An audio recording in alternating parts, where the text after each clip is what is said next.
I don't know why I record these captions.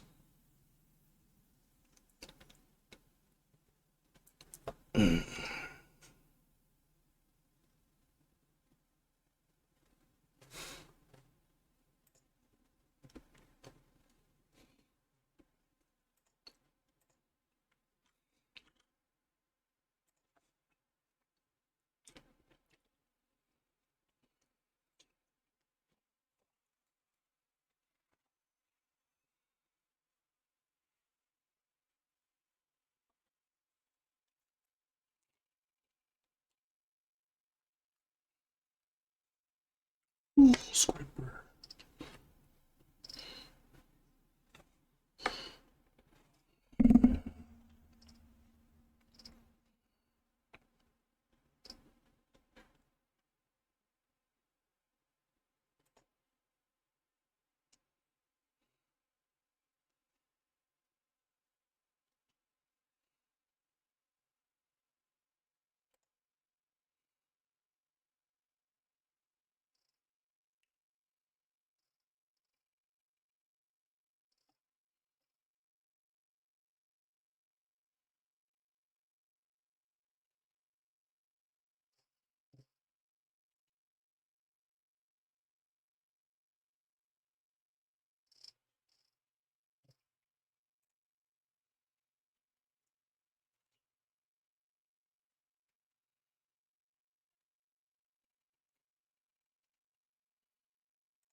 Do you?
Get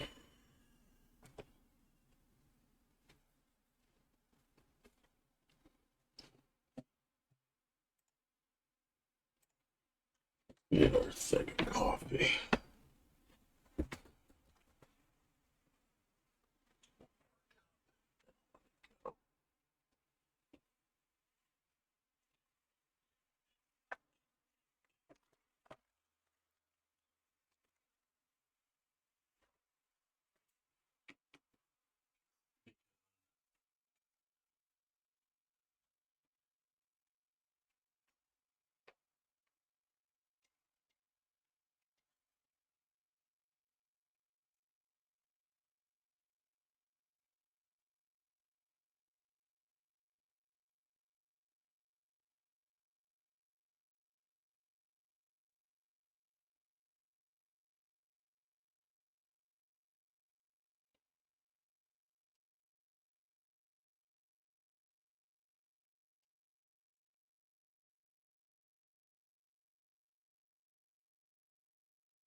Amen.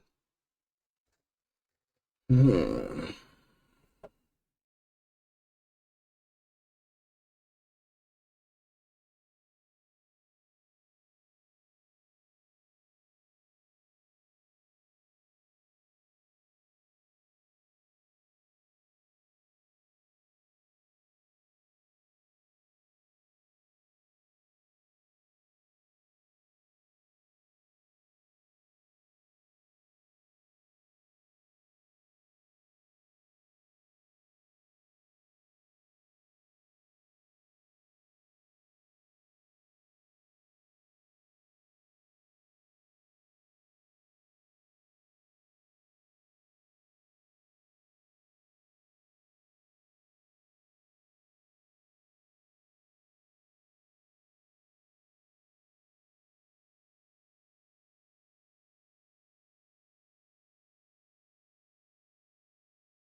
Alright, finally live.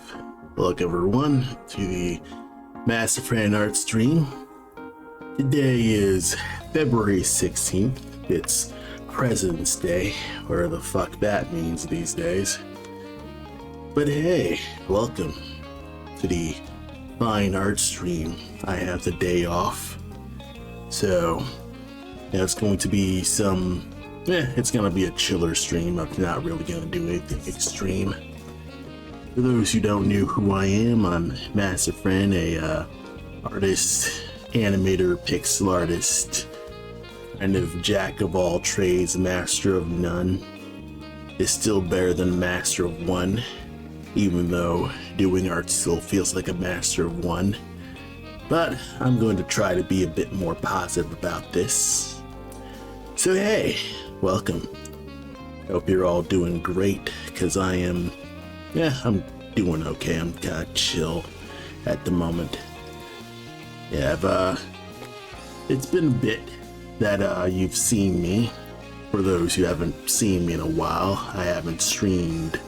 I skipped last week with my streaming because I basically got into a bit of a family thing that I had to deal with. So that's kind of just the most notable thing of just family death. So I had to just get through that. But I mean, it is what it is. This is a death of old age type thing. So it isn't a big notable. It's not like a ginormous tragedy, but it is what it is. It's one of those reminders that time keeps on slipping, and to manage your time in a way where you're trying to live every day of your life not awfully. So that's kind of, I guess that's all over the place with that, but hopefully my personal belief with all that's going to be all over the place. I'm out of it with that stuff, so pardon me if I feel like I'm not able to really articulate what I'm talking about here. But yeah, right now I'm mostly just tackling a bit of a warm-up piece to just get myself to just draw before I get started on actual pixel art stuff. So this broad piece is a really old drawing. In fact, from 2015. So yeah, it's now past a decade old. And it's this silly drawing that I think I drew back when Animal Crossing, New Leaf came out. So it was the first 3DS game. and I thought it was just really funny that you play as a mayor.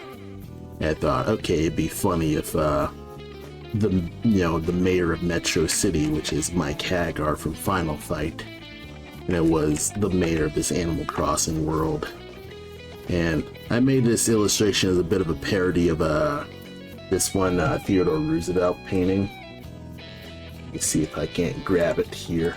Yep. That's my pixel art in the back. This Theodore Roosevelt painting right here, holding up William Howard Taft. I thought it was the funniest stuff, especially where like it had like a little caption with it. So I'll kind of probably like show that later. I don't know where that caption is, but you know, I thought it was really funny, even though it's one of those like political cartoons where it kind of dunks on basically Taft being Roosevelt's lackey in a way. I don't know. It's I'd have to look deeper into the real context of it all. But right now, I am just getting myself to just get started sketching because I've spent most of the day not really doing significant stuff. So what I'm currently doing with this is I'm kind of getting a nice base layer of colors down to just have like a little light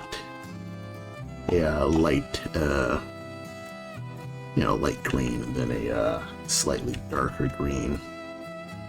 In fact, I could probably just use a similar green, like nudge this yellower. That's more than enough. Yeah, she has more of like a whitish outfit. Then it like gets dark with like the little connections and stuff. So yeah, today is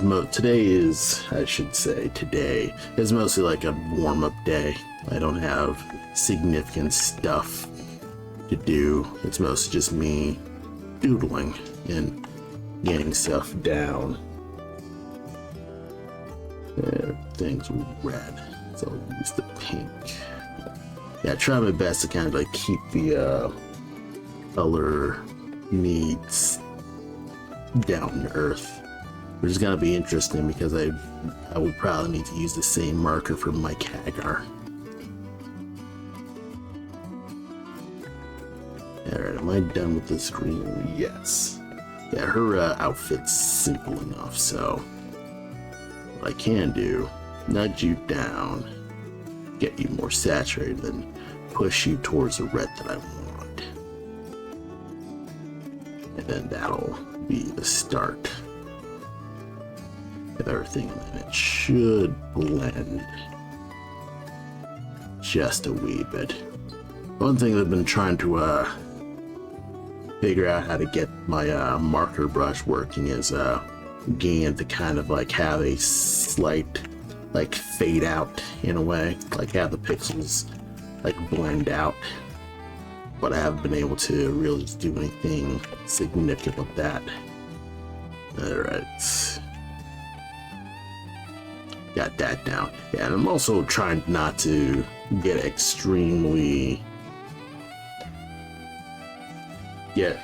too anal about how that's not enough. How the art's supposed to look.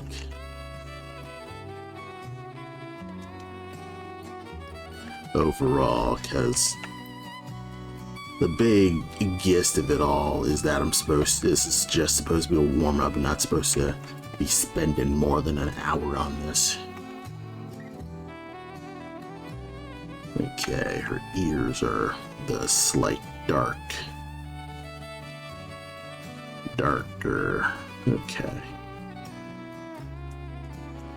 Then use the shade to kind of just have the ears like lighten out. Or no, follow the ears in, and then then you just darken it with an actual darker color. And then We get back to the yellow. Back to the yellow. Not just saturation up. And that way. That way the better yet, not this saturation higher. There's one thing that's difficult about, like, I guess, marker shading is that, I guess with digital shading, I think I need to increase the saturation on a lot of my art color blends, because I think it doesn't really blend the colors that well. That's probably just me kind of just feeling not as satisfied with how I tackle my shading. I'm never happy with things like my cell shading and stuff like that, because I always feel like I need to do more. Like I gotta do full forward paintings in general. So I sometimes kind of just feel that. But the truth is I need to not fret so much about how the painting's supposed to look. Because again, these are supposed to be a simpler warm-up sketch. Luckily, I am painting over what's essentially an ink wash, because this is a traditionally drawn piece done with done in like ink and stuff like that. So yeah, tackling that and doing that, buffing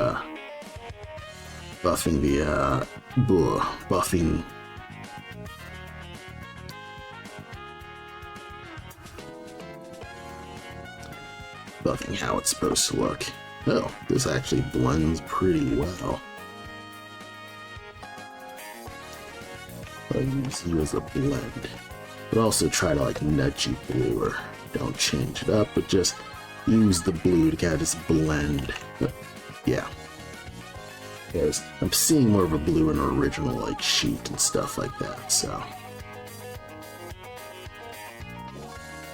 and like go for a lighter blue here. There we are. I could probably do something like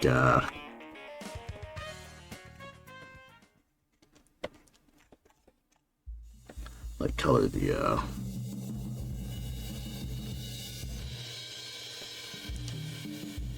like do a transparent color like this and use her paper.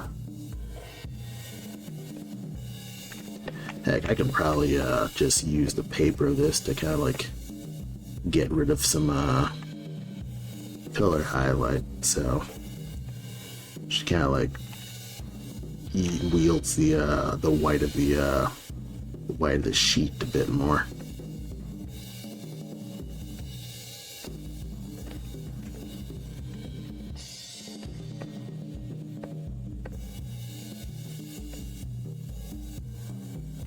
That looks fine.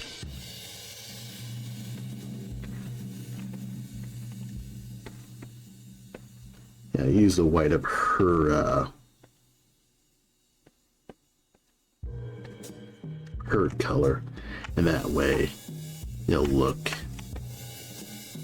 like the light just going here.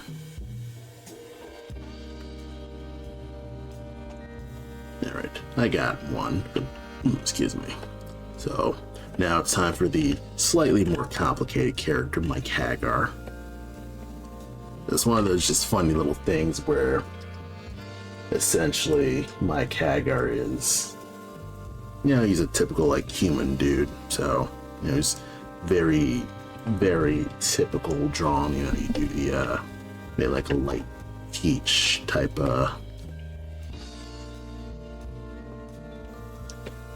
yeah, he's vaguely white person colored. You know, like get him.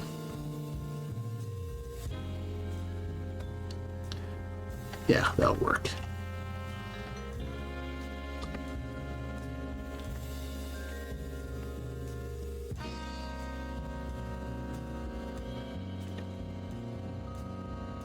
I probably like start at the nose, then pull away from the red. Like do the actual like human colors in general. Yep.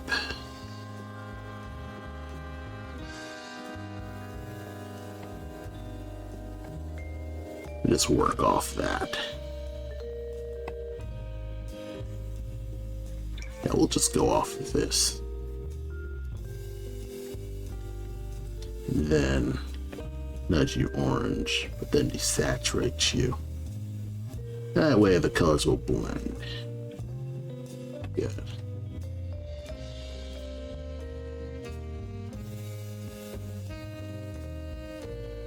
Probably like override the lips, or like shade the lips a bit.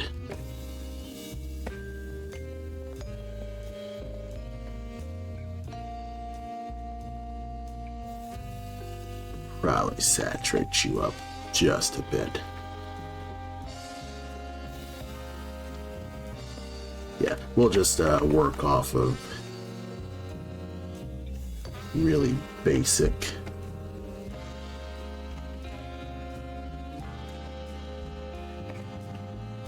Super basic coloring.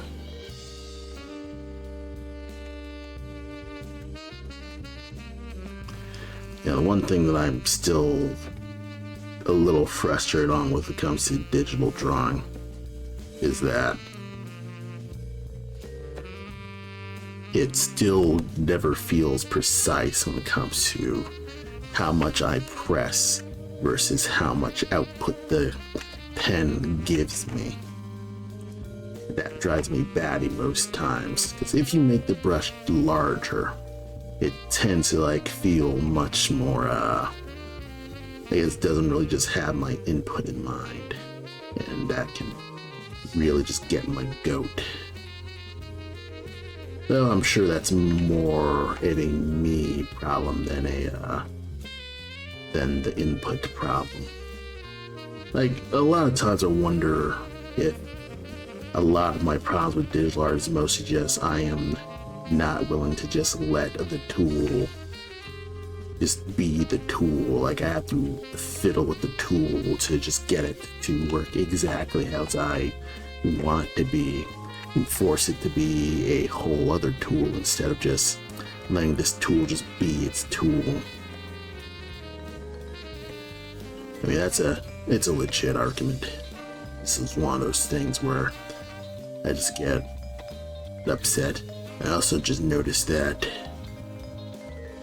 this Isabel thing, there's supposed to be a gap, and that's where her shirt's supposed to be. Alright. I mean, it's fine. I'll adjust it later.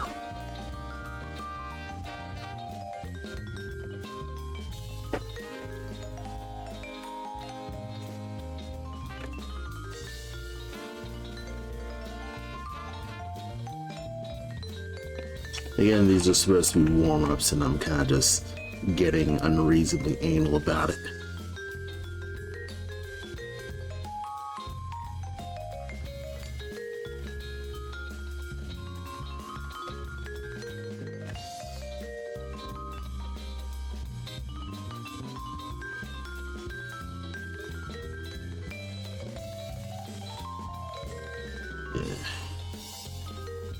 Forehead's supposed to be similar orange range.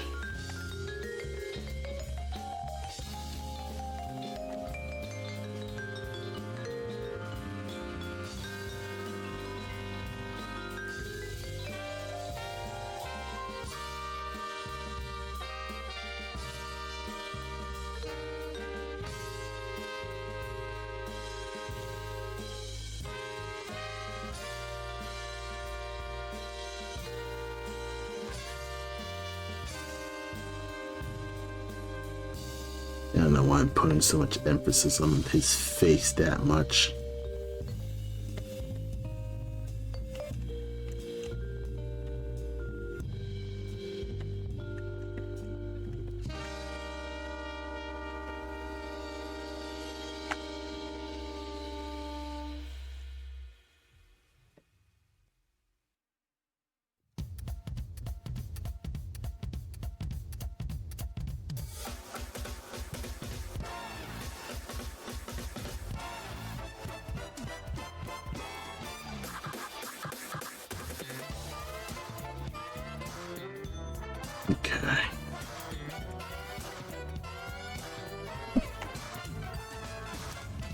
back to actually drawing his muscles.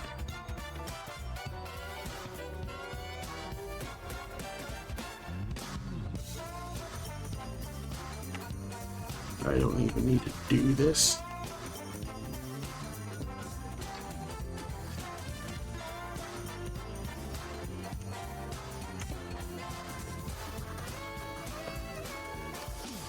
And I'm now kind of like noticing my hand anatomy is kind of crap. Like my old hand anatomy is just... I think my hands were worse back in 2019.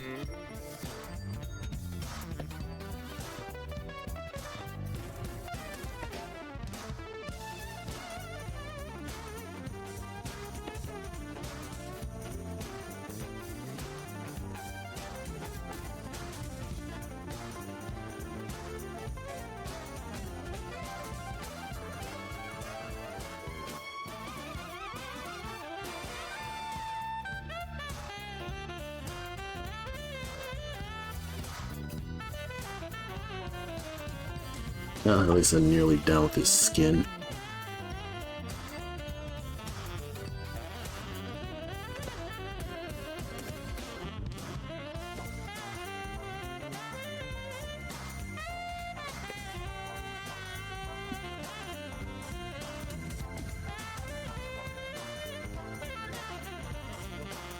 Okay, yeah, like...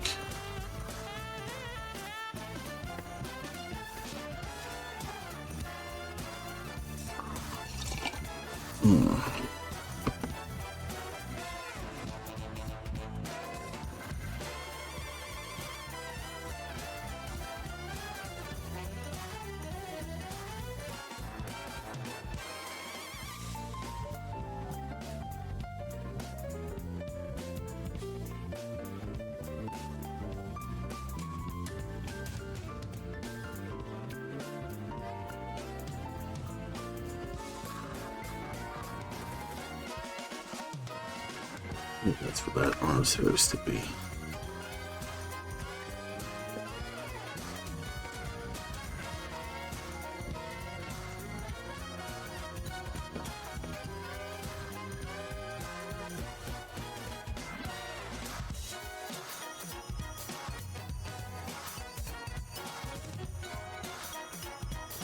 And like, since I'm doing shading, do like a little buff, and that's how I'll do it.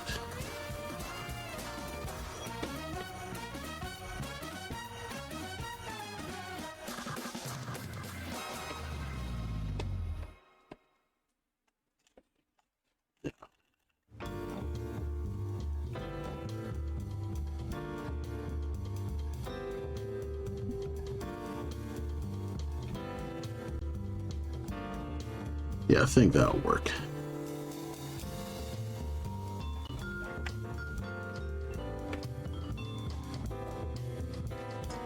I think I'll do the Capcom blue with this. Like I'll first have like a layer of the red.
But like some shading for his hair just right here.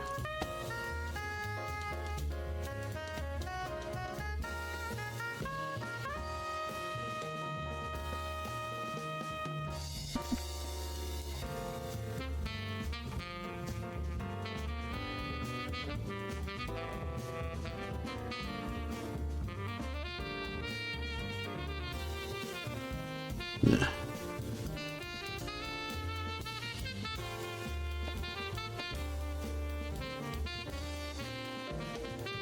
Alright. Should be a chiller stream overall.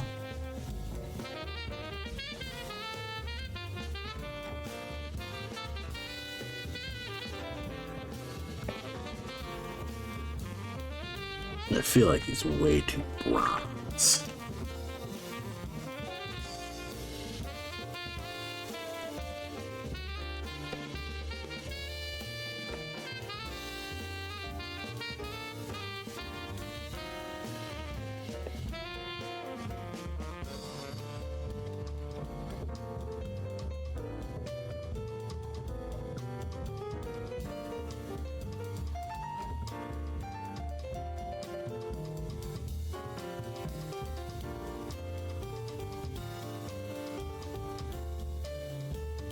Excuse me.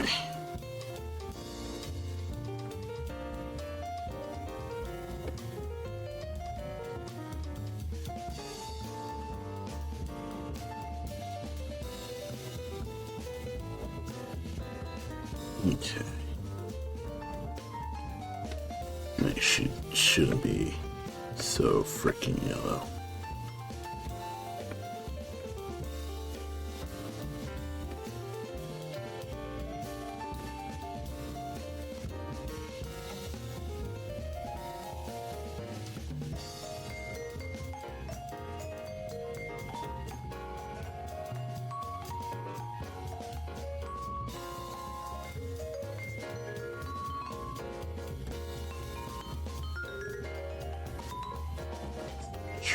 Just a wee bit.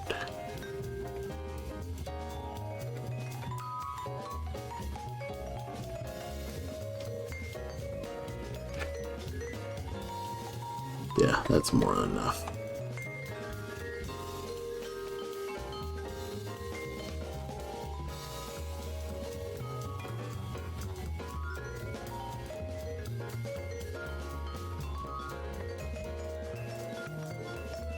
Actually, this is pretty nice.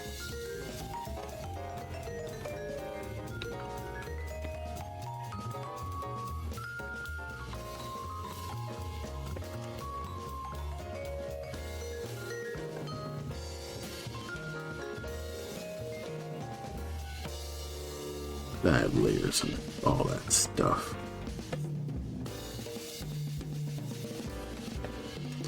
Probably should like move to my blue.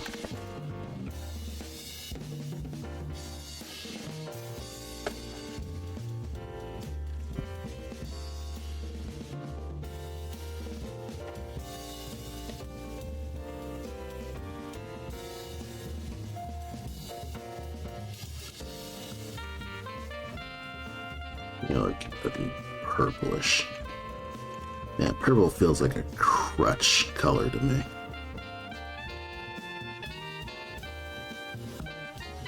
It just always works.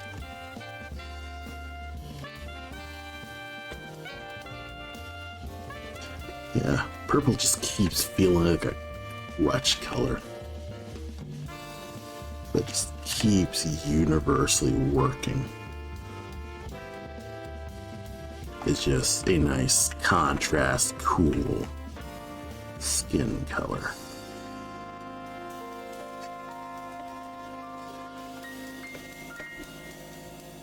Especially the offset, like how gray this can all look. 1, 2, 3. Yeah. Mega Ran, Super Soul Brothers. You ever have one of those strange days where you're just not quite sure what's going on? I step out the house, stop short, oh no. Read it by your pump, bouncing on a pogo stick. I move quick, getting got to know what kind of place is this? I don't know. But not a city that you like. I just realized I didn't even shade this arm like I shaded all the other bodies, but I didn't shade this arm. So maybe I should go. Got no idea where I am. Don't know, but here I am. So scared I am. Seems it's only getting worse now. Kinda wish that I was earthbound. Now, couldn't have more bad luck. I see a cop, but he's not calling for backup. I run and give chase him before he can catch up. I'm slapped up by some kind of attack slug. Usually I'd have a chance in this matchup, but this slug isn't normal. He's mad tough. Things aren't seeming to add up. My town's going crazy. I'm about to crack up. Got no idea where I am. Don't know, but here I am. So scared I am. I need to like dive into I need to do some more studies on like hand I guess hand details, because I always like feel like I never draw my hands with enough detail. I mean, not necessarily like draw with enough detail, but like not with accurate detail. Like sometimes I have hand angles that I'm starting to kind of like notice that I've been fumbling and it's not looking correct.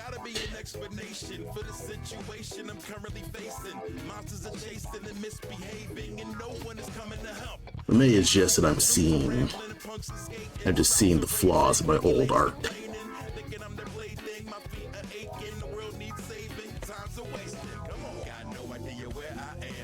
Alright.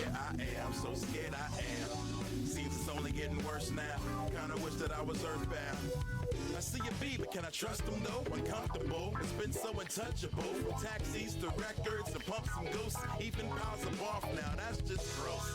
Maybe I'm asleep and a dream is happening. I'm tossing and turning, my team just laughing. While I'm sweating, wheezing, weeping, gasping, and now they release the kraken. Here we go. Got no idea where I am. Don't know, but here I am. So scared I am. Seems it's only getting worse now. Kinda wish that I was earthbound. You know, saving the world is only a hobby of mine. Most of the time, I spend most days doing nothing. But occasionally, when the calling occurs, I do what I gotta do. It's nothing. Okay. Mega Brain and the Super Soul Brothers. Yeah. So far, so good. No other.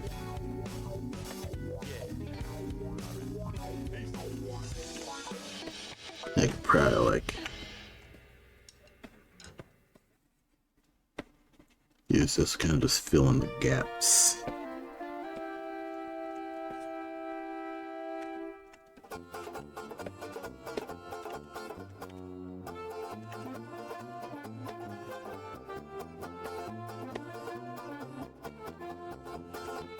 Let me hide this.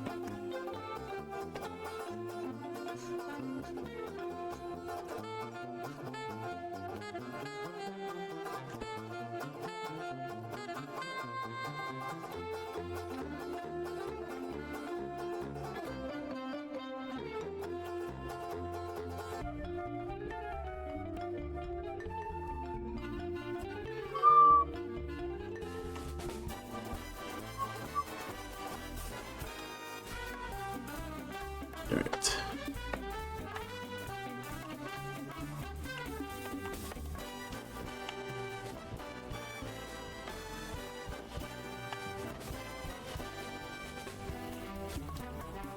This purple's just my universal crutch brush. Like a little bit more set.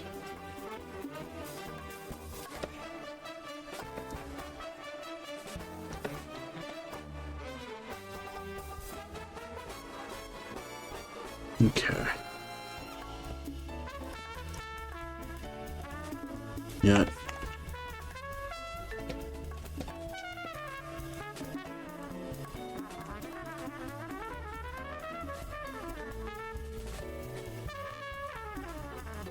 How do I get purple? Because I need to cool it, but also just have the red.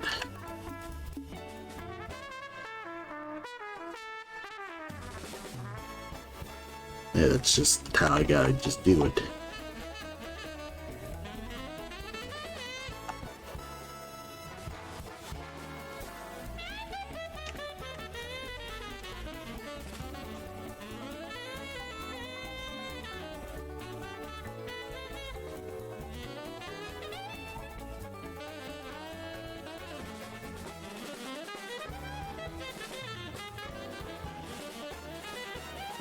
Okay.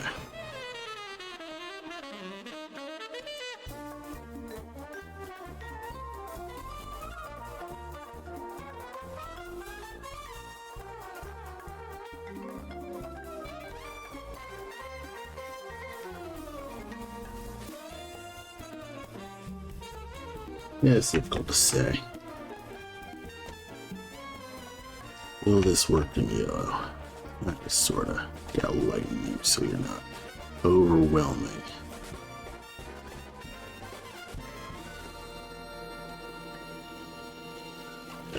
You're still overwhelming. Net you red.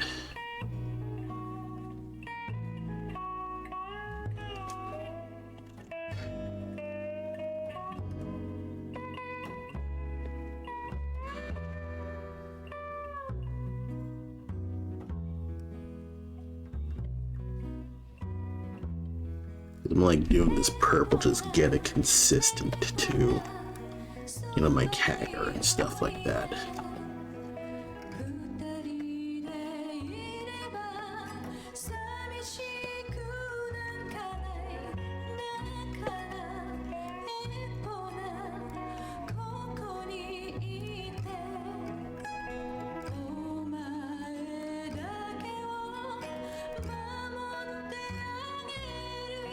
Okay.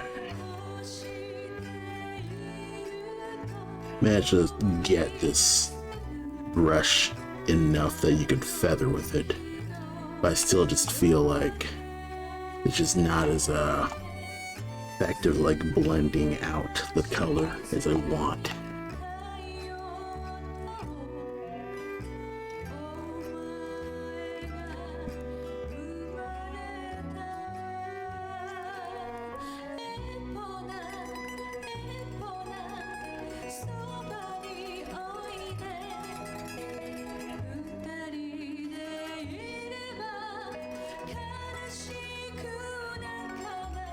Okay, I mean, so far so good.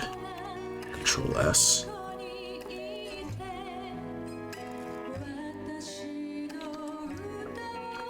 Yeah, 241. This was supposed to be way faster. I was supposed to be done a longer time ago.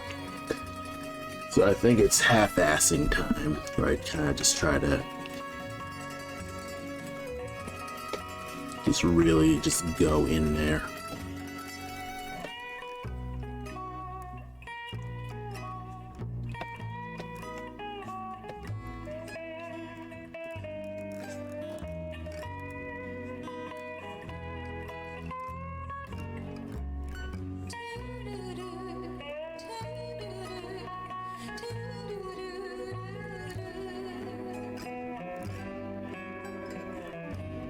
Let's get in there and just paint.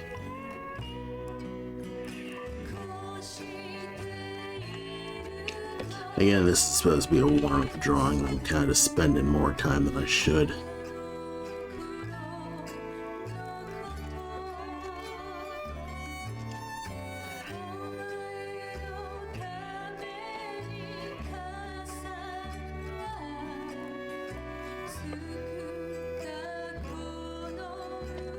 Yeah.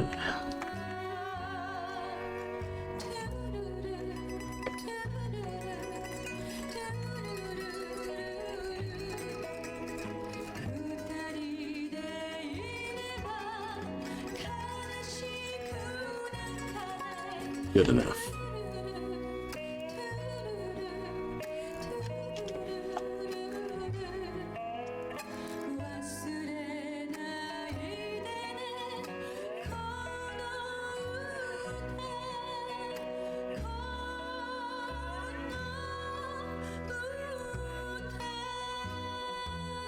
I feel like his pants aren't green enough.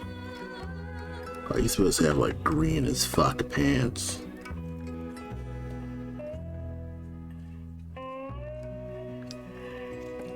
Yeah, maybe like use this as the catalyst for the pants.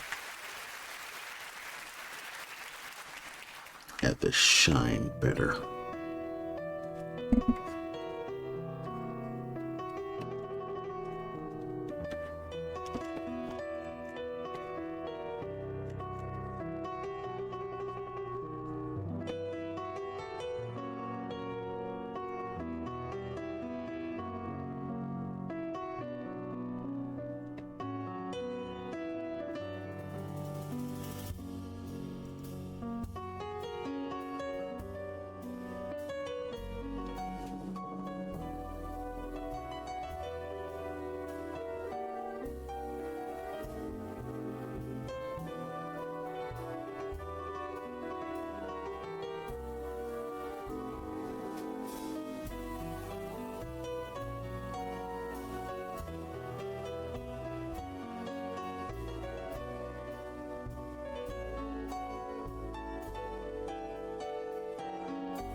think also back then I wasn't as good with like wrinkles and stuff either.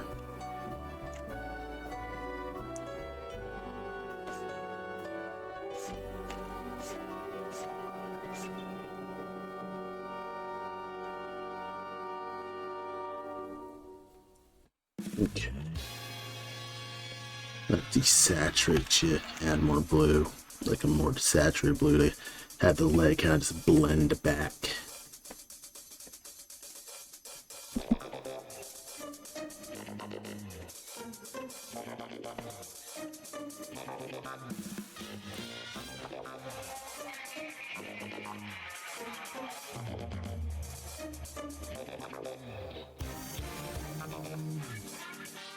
You know what? Let's get some, let's just get some, like, get a little bit of gel pencil here. I got my pencil going, right? Get rolling.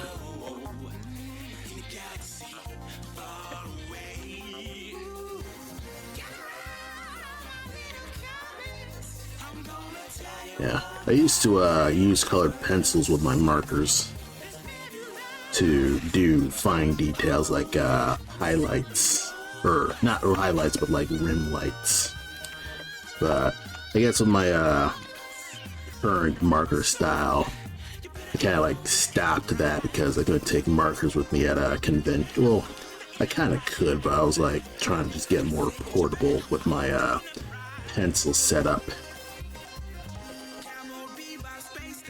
So I didn't want to just crush all of this with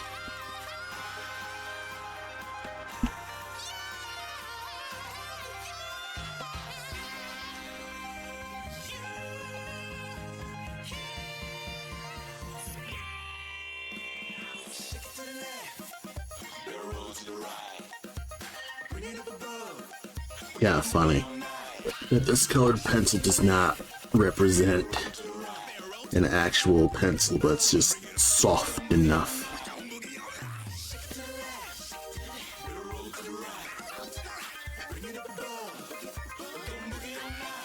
Kind of just want to have. Yeah, now I'm looking at this. This looks kind of like his Marvel vs. Capcom style with the blue rim light. Nipple.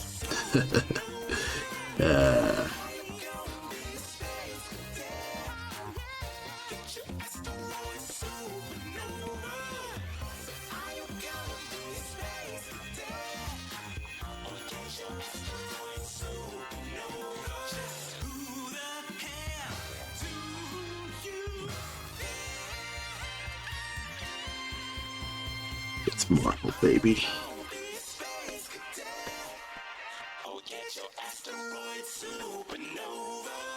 Okay, they like do a wee bit of I'd be a that. perfect candidate for Star Labs.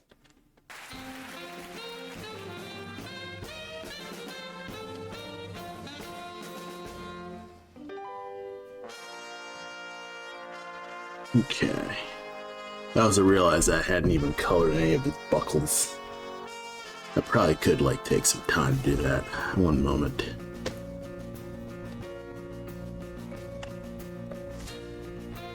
Add Isabel's rim light.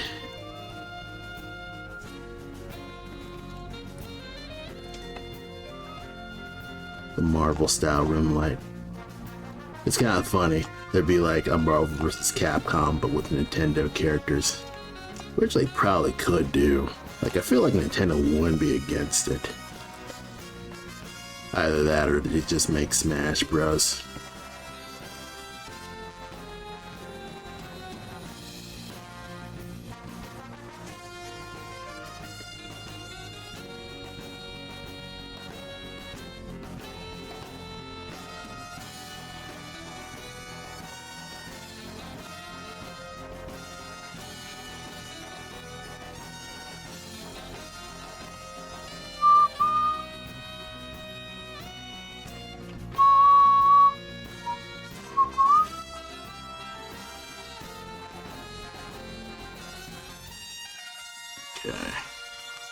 lighting's from the bot top, so we're all rocking it. It's marble, baby. I could probably like put you here.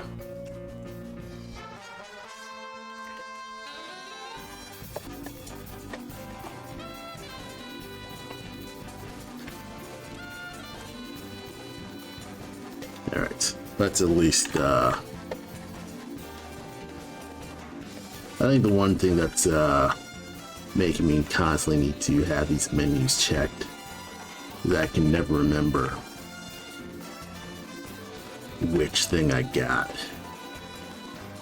I think his belt is brown. Like in some Capcom artwork, his belt's brown, but in others, it's green, like his pants, like matching his pants. But I think that's exclusively for Saturday Night Slam Masters, because I got like some of his art with that too.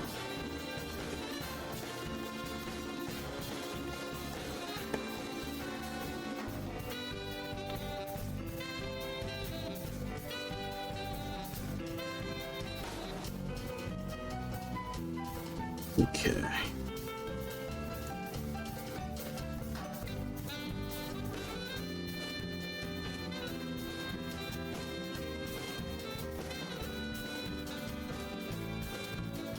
So brush, use that to kind of just get it dimmer. Okay. Use the contrast to kind of just get this looking shiny. I found that the key to making something look shiny is really high contrast. Like if you can get it to look dark to contrast with the light, that's how the shine goes. Because what the shine's doing is it's reflecting stuff. So obviously it's reflecting the its surrounding areas, so it's probably like reflecting the pants, stuff like that. So you want to be doing something to kind of like make it look like it's reflecting off the pants with that. Okay. I'd say that's more than enough.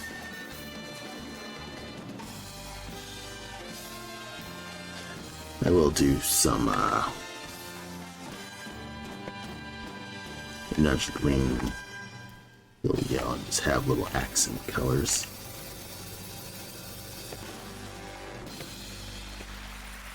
Nudge it yellower.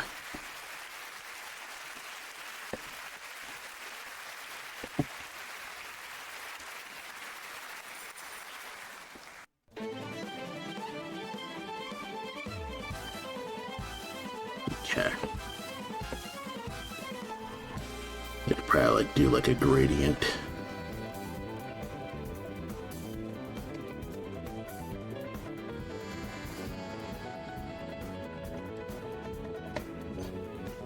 Welcome. Hello. Hello, 1010Yexi. Welcome. Hope you're all doing well. I'm nearly finished with what's supposed to be my warm-up drawing, and then it kind of just stretched in time. But hopefully a little bit better. Yeah, that's not a good tone. Get more of a sky tone.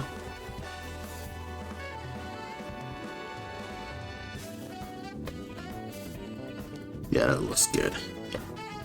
Get like a nice sky paint out here. And probably like darken and saturate you for the higher sky. So one thing that's interesting about like sky art is that the gradient for a sky actually gets like more saturated and slightly darker the further away from the planet, or at least the further away from the ground it is. You know, due to like the atmosphere and shit like that. You know, it's on the ground, you know, it's looking more into space, stuff like that. So that way you're having the, you're having the sky closer to the ground, kind of like get lighter, because it's approaching like the clouds with like the ambient the atmosphere perspective and things like that. So that's kind of the reason why you would do the gradient kind of reverse to how you would normally do it if you were doing it on the object. It's because the object is being affected by the sun, but the sky itself is affected by what's essentially the clouds. So I guess that's a tiny pro tip for anyone interested in learning how to just render these things. Okay. And it's kind of funny because I could probably like do some like little additions with this drawing and stealing the parody with having like a crowd together, because I do have like the other Animal Crossing characters for putting in this crowd. But you know what? I'm gonna step away from this and take a break, get some stretching in, and I'm gonna go on to my pixel art stuff because that's the actual main course for today. So I'll take a break, take some stretching, and you should probably take a break, do some stretching as well, and I will be right back.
And I return.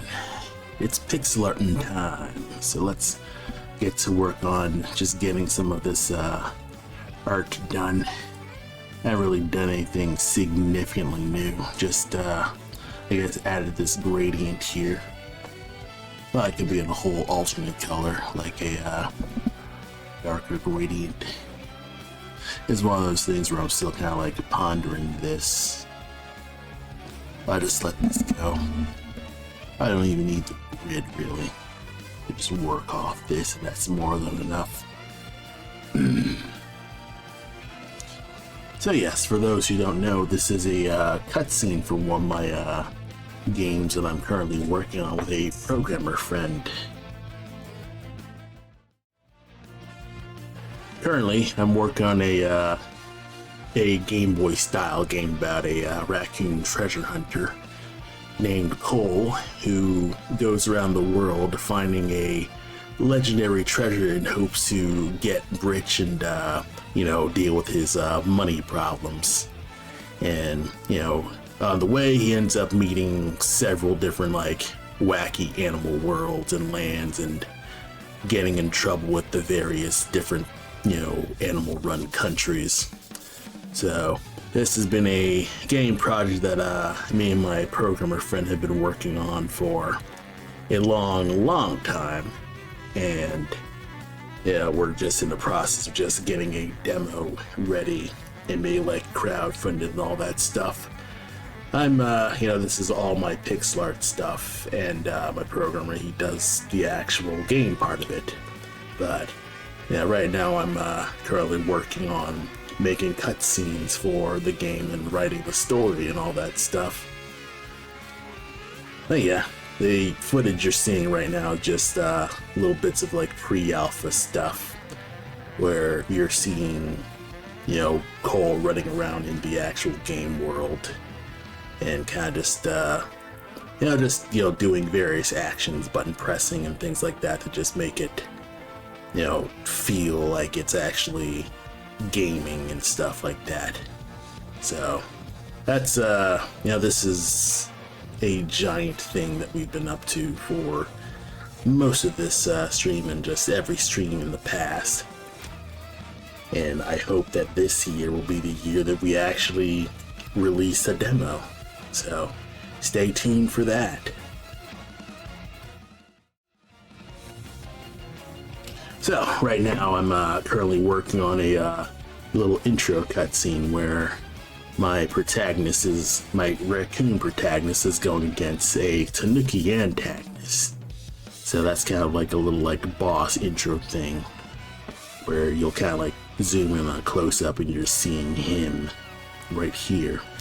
So hopefully I'll be able to actually the hope is that I'll actually get most of this stuff done. So far so good with it. It's just I think I'm probably just being too perfectionist about it. So the hope is I try to just vibe through this entire thing and just get as much done of this as possible. I could probably just get rid of this screen background and kind of just be able to see what I'm doing. What I really should have did with this, I used to have this default from like everything, is that where is it? I used to have it so yes, it was like this. Yeah, I had it so the my default like background grid was a light magenta.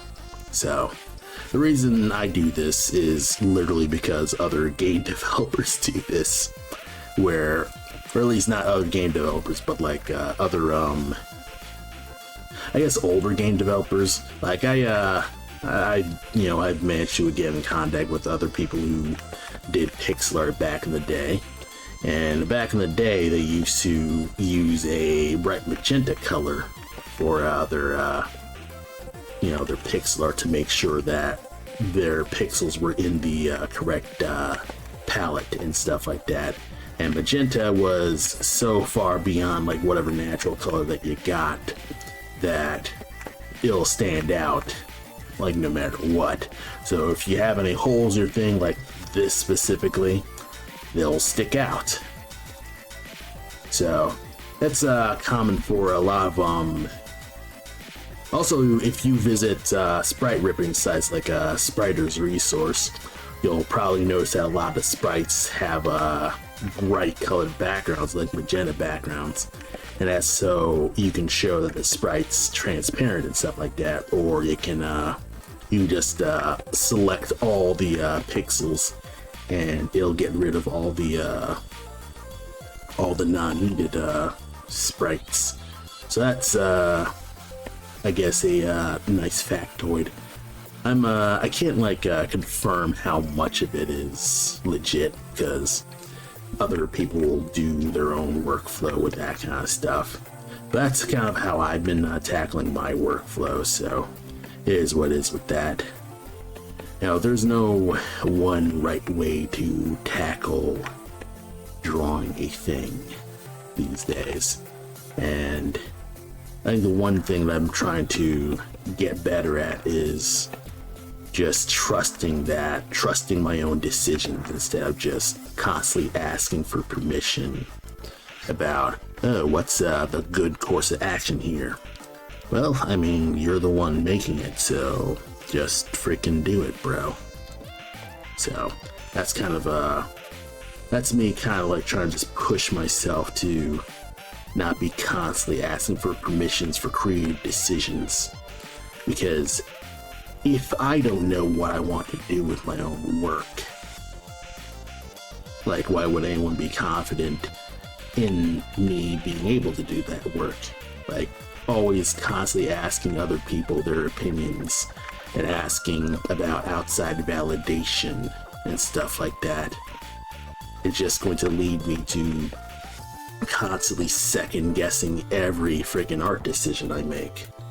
So I am trying to just get better at just not being completely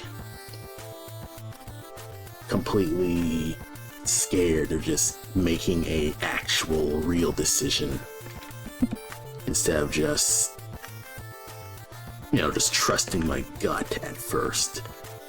And not just trusting my gut, but trusting my taste. That Ira Glass thing where your taste is better than your skill. And that's why you're constantly, being perfectionistic about it, is because you can do better, but you don't know how yet. So that's kind of like one of those things where I'm trying to just trust myself. Other pixel artists, they tell me, yeah, your pixel art's pretty solid. You should just, all you really need to do is just constantly be doing it. But I'm always like thinking, oh man, my pixel art just not as good as everyone else's pixel art. Well, that's kind of just not the point. The point is that you're doing the pixel art and stuff like that. Like there's this one artist that I found, like last week. And they were making pixel art for the first time. It was quite, it was pretty good. They were, they didn't do the typical thing where they didn't edit their line art. So you have a bunch of jaggies, and you just have the jagged black line art. Like they actually went in and kind of just edited their lines. So, they actually had a bit like that stair step thing. And yeah, it's, I hope he does it, or he or she, I don't know, like if the person, I don't know, like who they are in real life, but it's one of those things where I hope they do more. So that's one of those things where,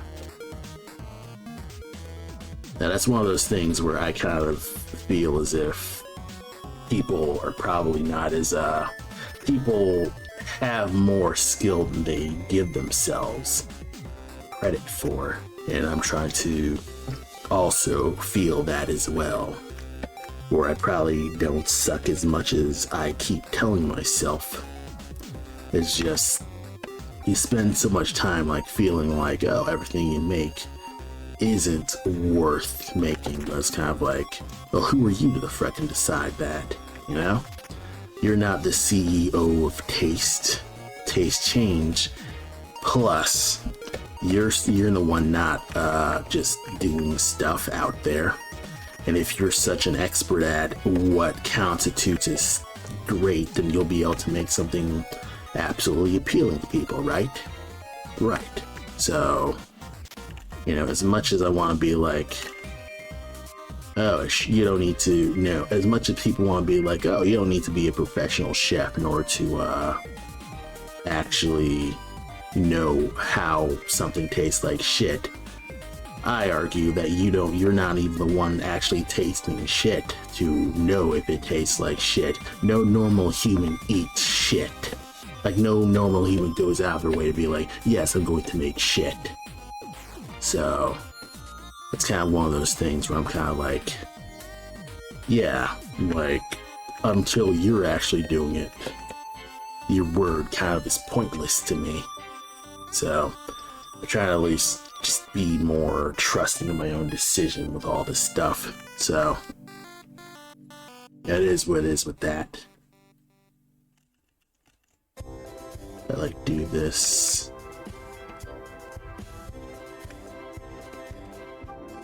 I could probably like, yeah, make his smile like this.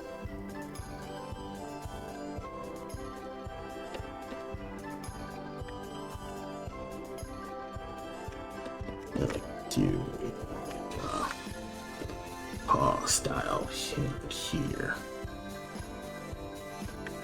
I'd probably also just make his eyes even wider. Do stuff like this.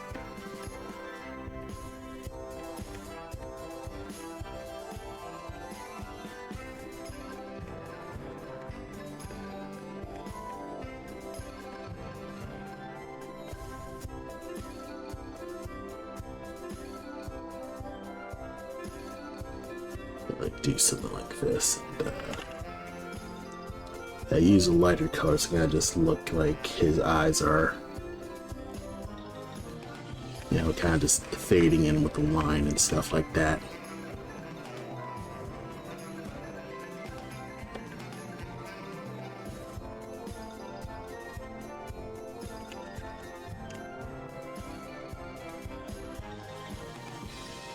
Yeah, more black to kind of just,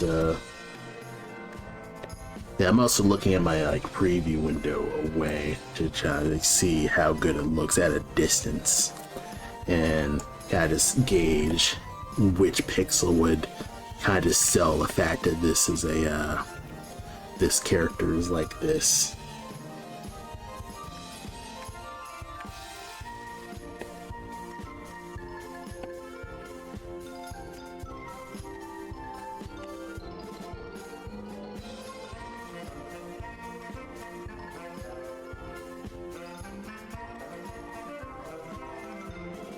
It's one of those things where I am using the power of these four colors to kind of make this look more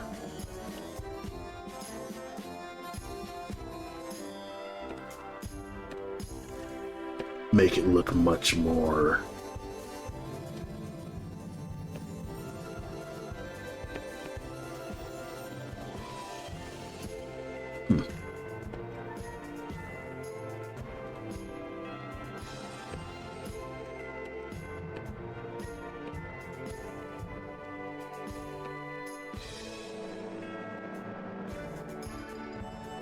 okay, that's actually looking pretty good. I could probably do a thing where his nose blends in and then give him much more of that. That's how it be.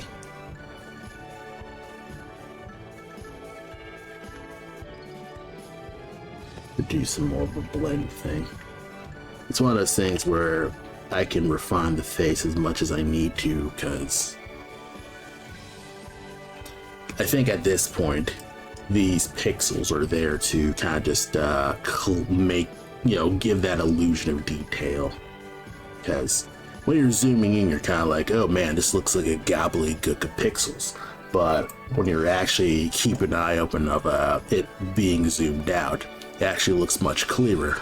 So he actually looks like a more normal person. And then when you do things like add a CRT effect to it, it starts looking even more clearer. So I'd say so far he just needs to nudge his smile out just a bit more.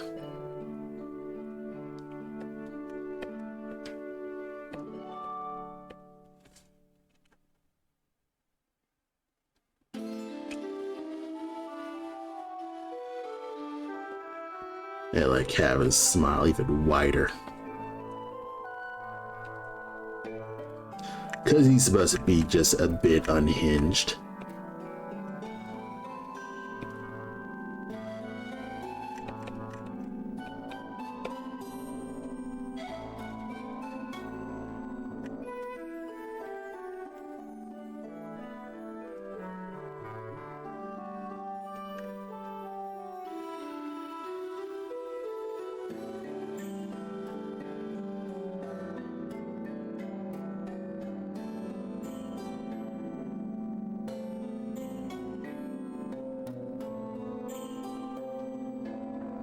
All right.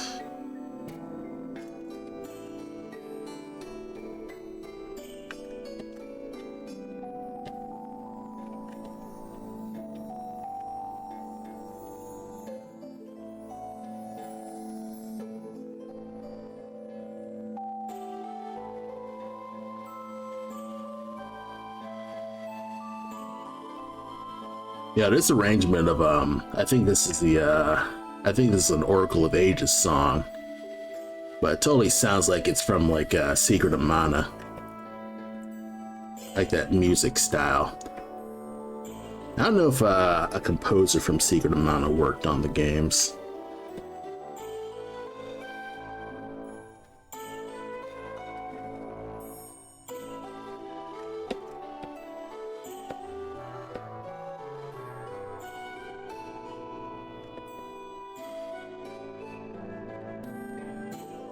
Okay, maybe like a wee bit more.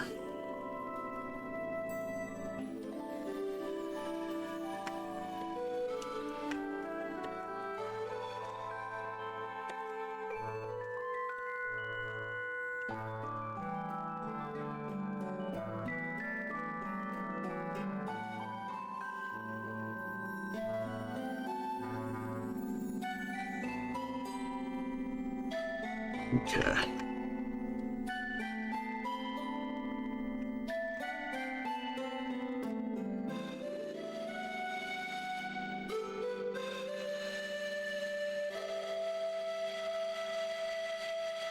So far, so good. And I'll use the gradient to kind of just have this fade out.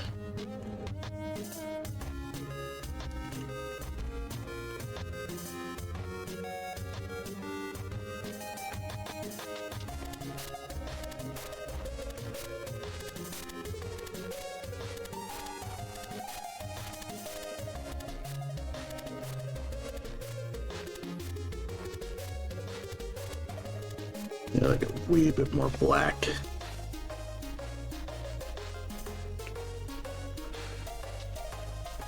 He looks a bit catty, a little too catty.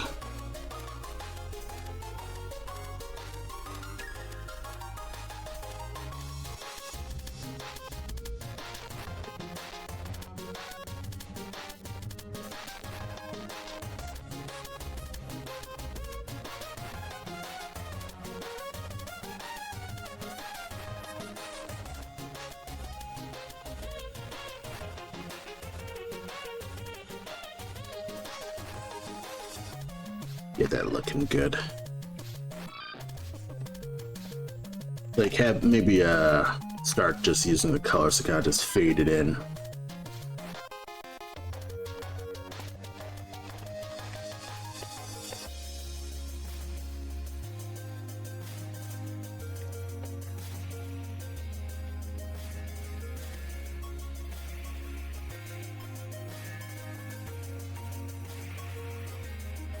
And then use this to kind of just have this color look like it's fading away.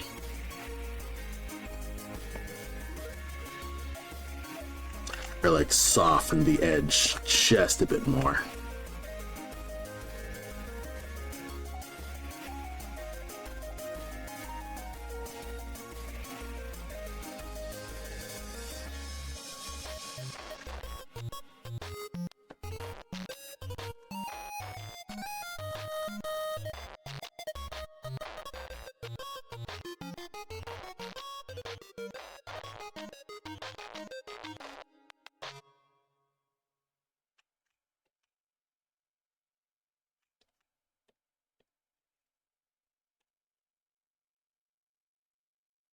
Okay, that's looking good.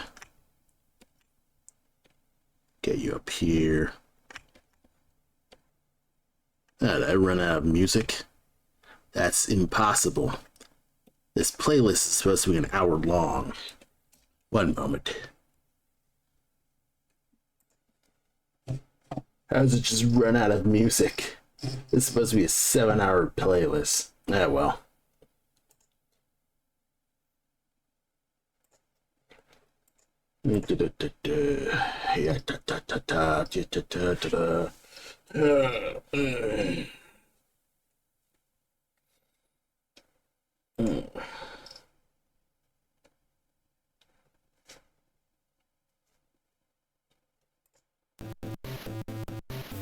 Yeah, we'll just do some normal Game Boy tracks. That's more than enough.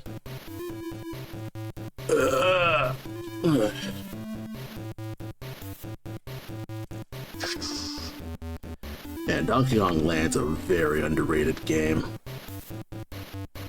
I mean, I'm sure it's properly rated, but I think it's one of those games that not many people like think about because it's just on the Game Boy. Or maybe it could also be that Donkey Kong, arcade Donkey Kong 96 kind of like overshadows it.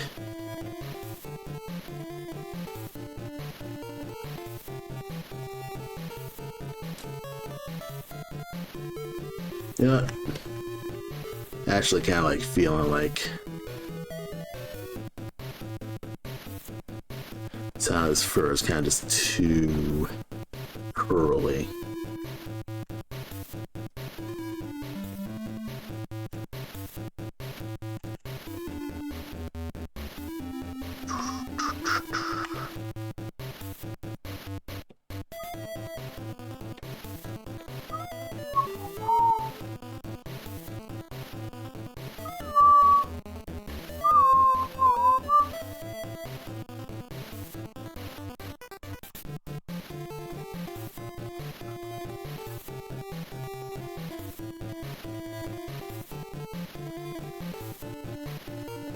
I feel like I want to play Donkey Kong Land on stream, just so I could just show everyone just Donkey Kong Land, because I'm kind of feeling nostalgic for playing that game. And maybe that's just me. Actually, I actually do want to play another game on stream. Because, you know, there are a bunch of games I'm kind of like, I'm interested in like trying that out. Especially the, now that there's an announcement of Metal Gear Solid 4, or at least, you know, the rest of the Metal Gear Solid games. That means that essentially every Metal Gear game that's canon is on PC. Or at least I think it's going to be on PC, or at least it's going to be released.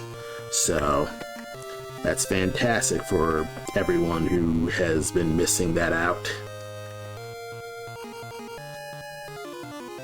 So I know I'm certainly going to get that game.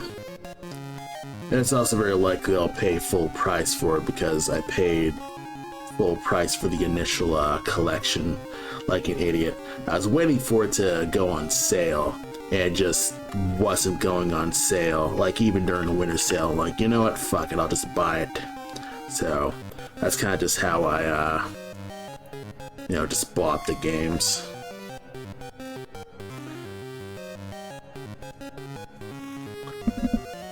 Yeah, I mean, it's dumb, but I'm just letting it roll.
Oh yeah, I know what this is. So I think this was supposed to be his ear. So I think for silhouette's sake, I'm gonna try to put his ear here. Then establish that his ear's like just out here.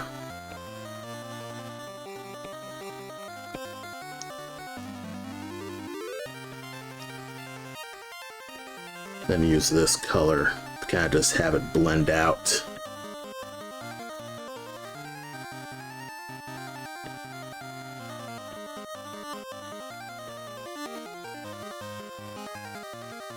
Yeah, probably just use these colors, kind of just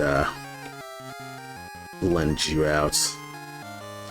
Put like a little mark to say, hey, his ears are here. Then use this color to have this blend out into gray.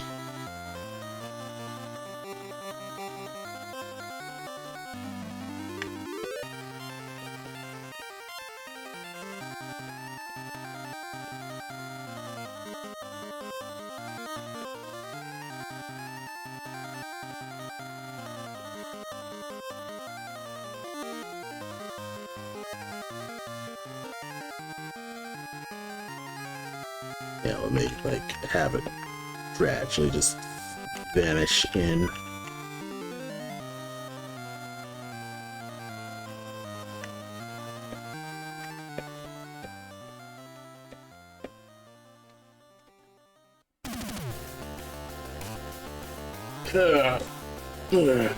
Back stretch.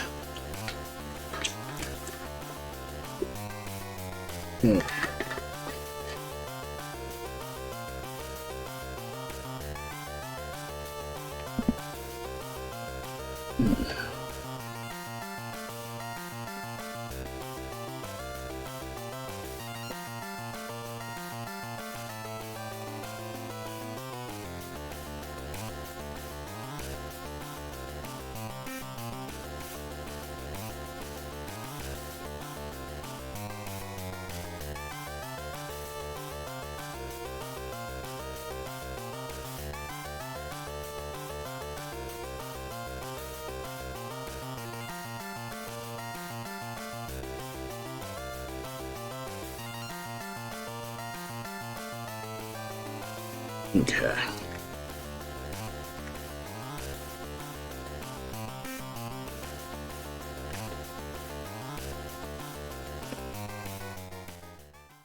Nudge you down.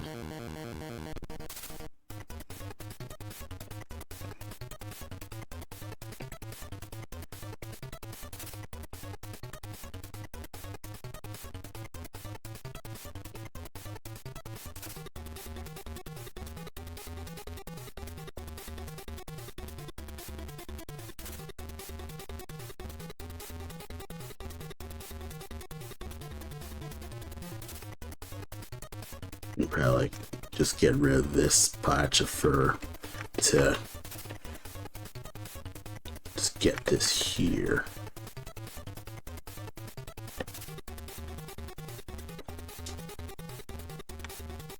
Yeah, do that here.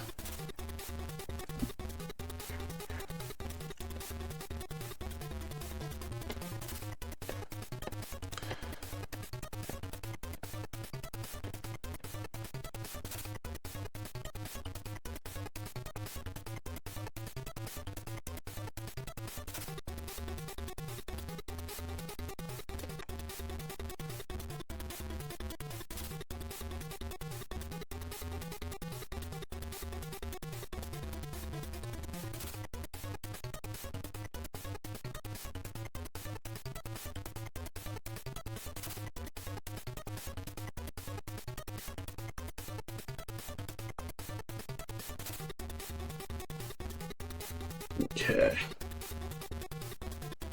Maybe like make this shorter.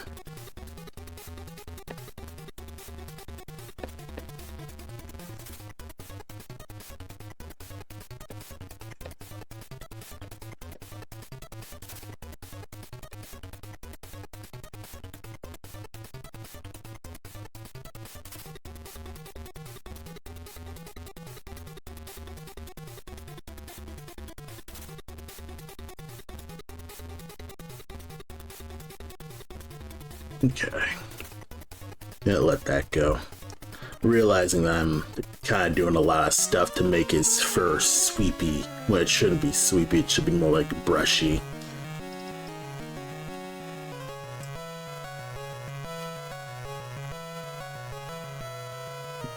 Alright, so what I can do here is have his arms kind of like dissolve in the lines.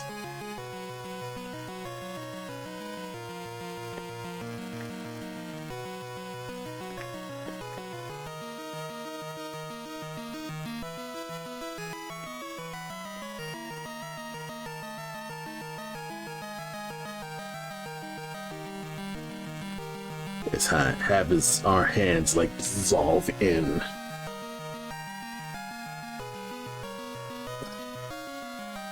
That sort of works.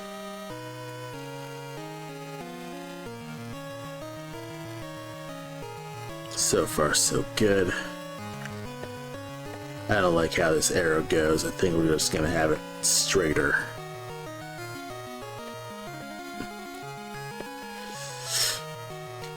Okay.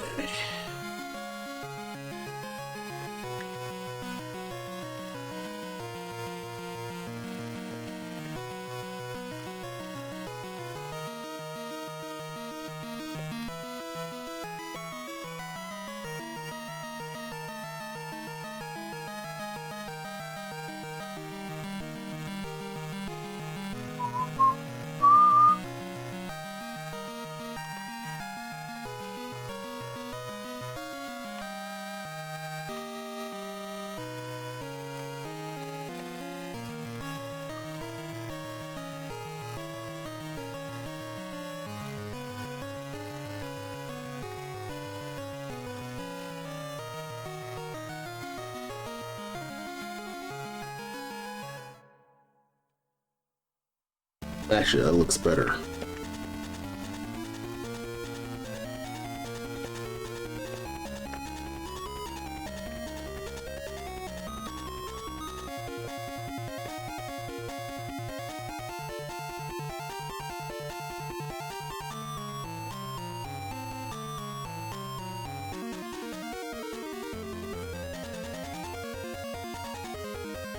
Okay. Add more black and then use the gradient of this to give it more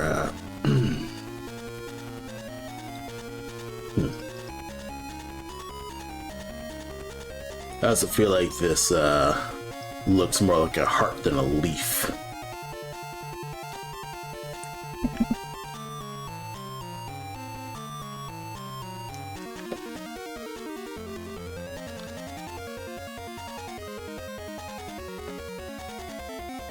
Like have it cut down more.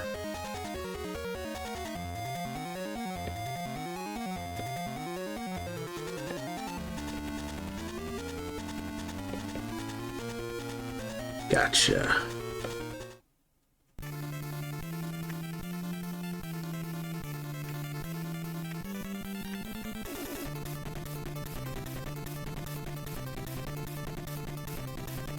Get you looking a little bit more leaf-like.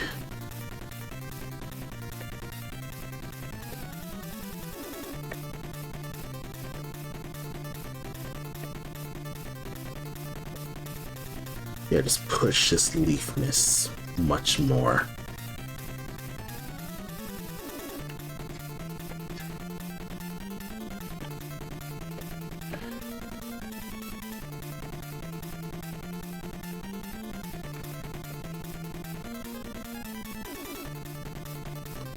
Okay.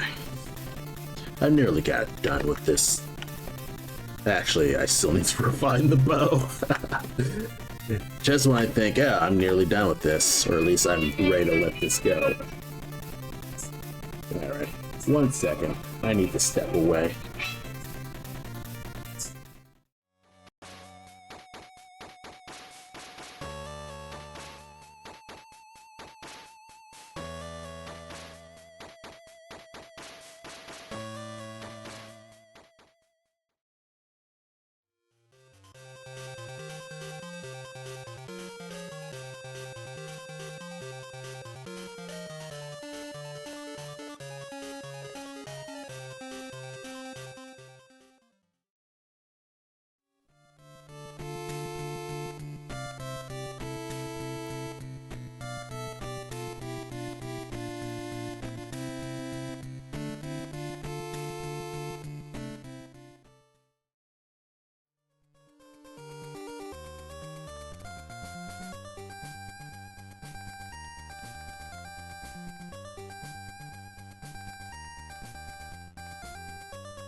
Alright, I'm back.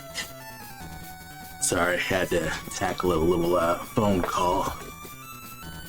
I think once you once it's in tax season, you just have a lot of scamsters. I remember I applied for, or at least I put in my number, the do not call list. But it still just never feels enough. I think it's probably because every store in the world asks for your freaking phone number. And like an idiot, I give them my phone number. So I have a million different advertisers just freaking bothering your phone all the time. And because they constantly swap the phone number, you can't really block the number because they'll call you on a different number. So it's the most annoying shit.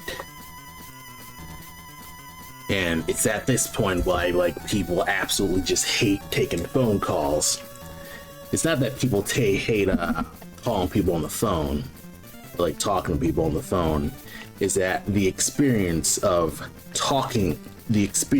getting phone calls ends up just being constant false alarms because you just have some person not really calling you for anything important.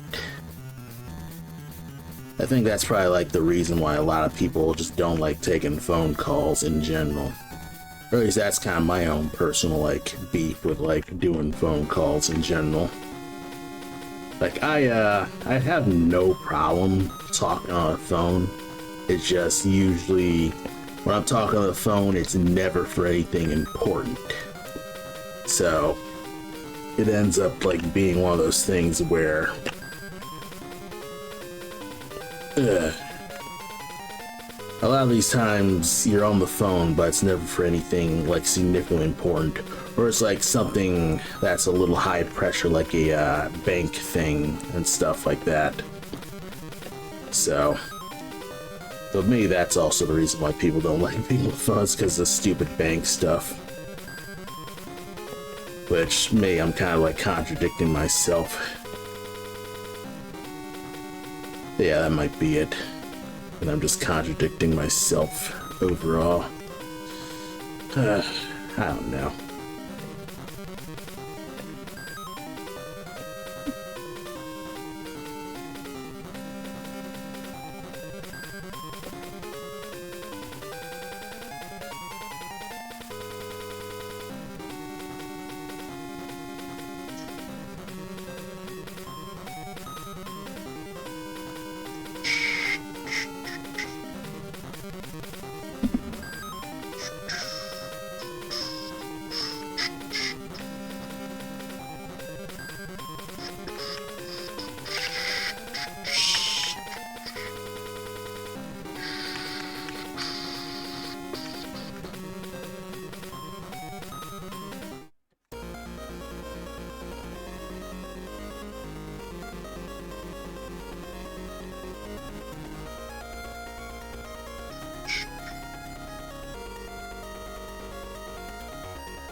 Yeah.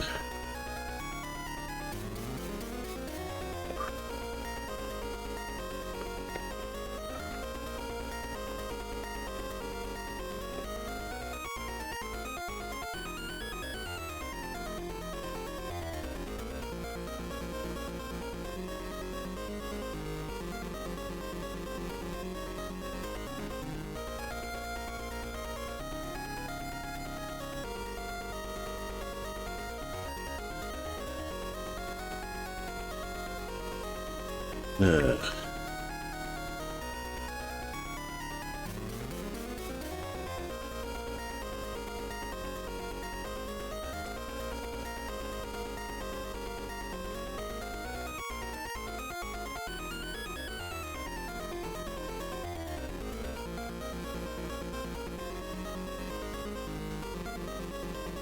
Ruby.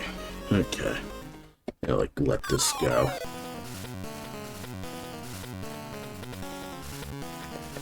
Right.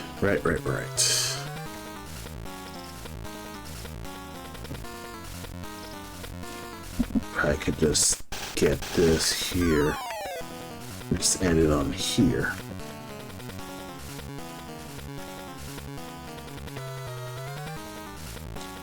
There you are. Looks alright.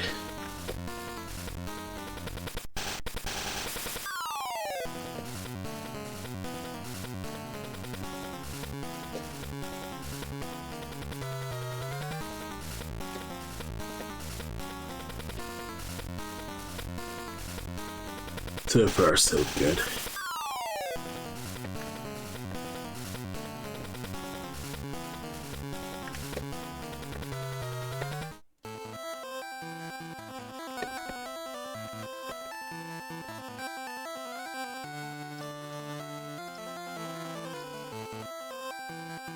Okay.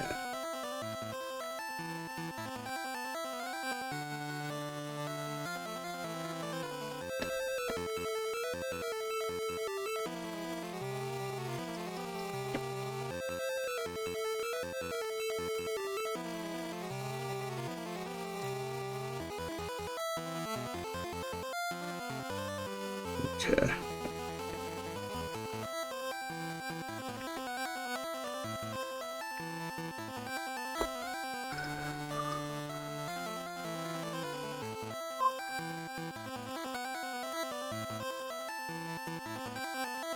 Model sheet's more like this.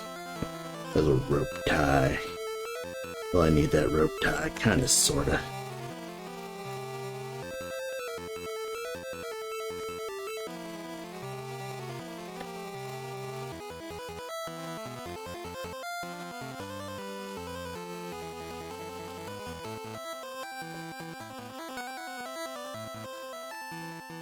Alright.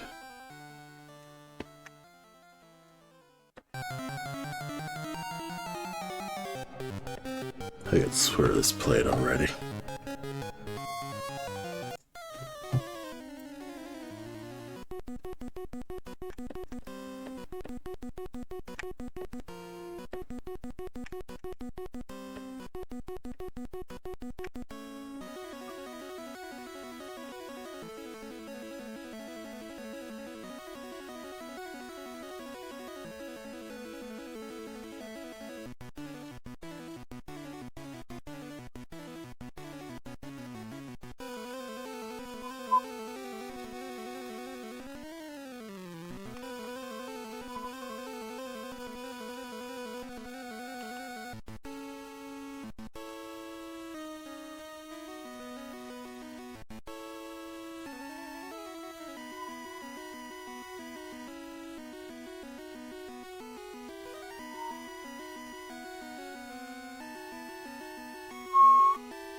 Didn't I?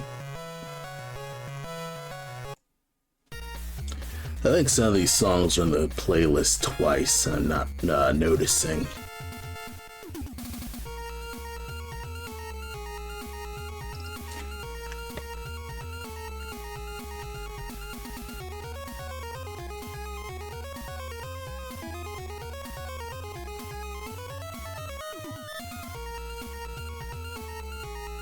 Okay. Make it look like his tear in his pants.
Actually, that looks good.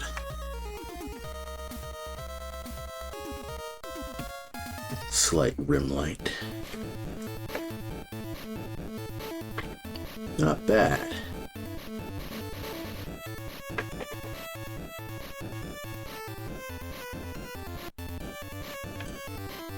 One thing that I probably could do here.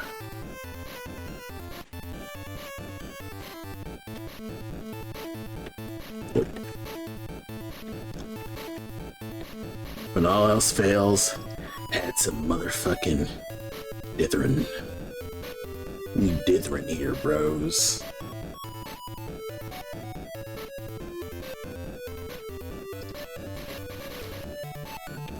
When all else fails and you just want something looking smoother, you fucking dither it, bro.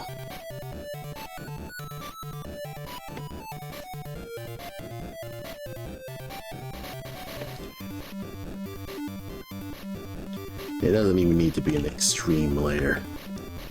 Just like one slight checker pattern is more than enough.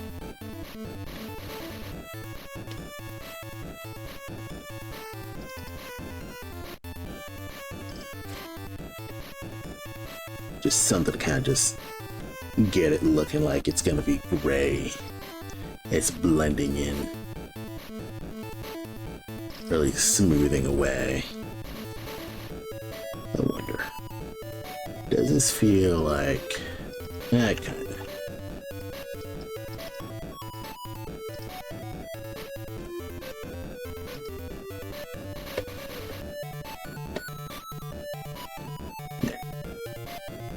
That ain't working.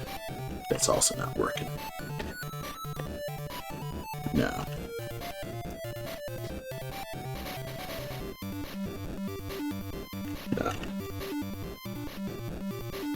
I think that's as much dithering as I can do. Also, I feel like I've kind of just neglected this.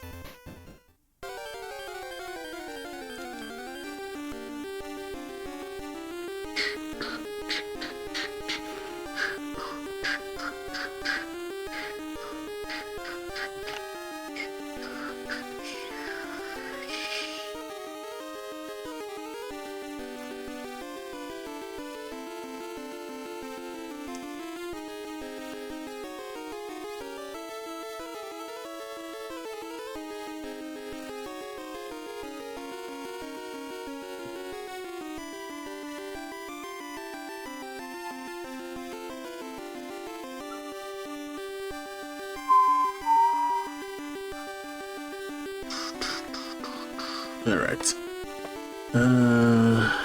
Is there anything out there that I'm like, okay, Is this not working with the... Oh, yes. The ropes.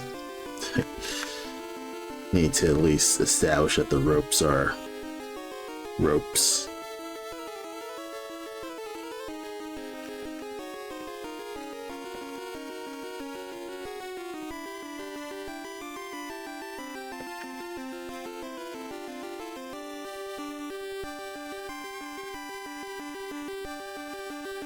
Ah, got a raid here, eh?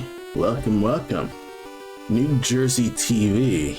TV from New Jersey, incredible. Welcome to the Mastafran art stream, everyone. Hope everyone's doing great. I am making some fun pixel art here. Making some Game Boy style pixel art here. And I hope you enjoy what I've got right now. Because currently I am getting a larger cutscene done for my little indie game here. And so far it's so good. Just gotta refine as much as I need with you know, just a whole bunch of different tasks and stuff like that. I had a choice of several channels. Glad you chose mine. So yes, thank you very much. It's been a really nice... Oh, couch! It's been so long since I heard from you. Hope you're all doing good with that. Ah, okay. Cat just lurking here. Good, good, because I am getting some stuff done with this tail, trying to get as much stuff with maybe like the general... Try to just get as much of this pixel art done, because what I'm doing right now would be, the tree would be over his body. Okay, all right. Feet are kind of like covered by the trees and the tail here. Probably could like nudge this down. Okay. Oops. Just lock you down and just get the tail done here. Oh yeah, so far so good with this.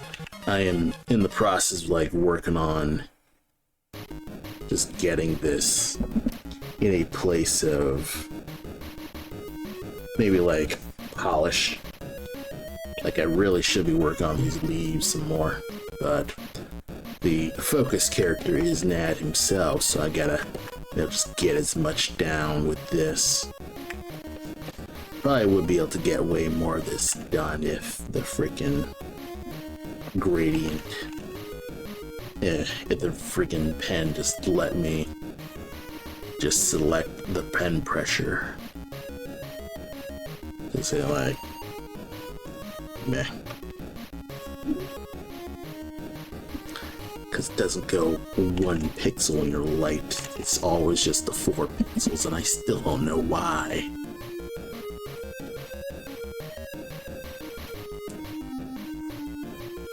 Nope. Still won't do it.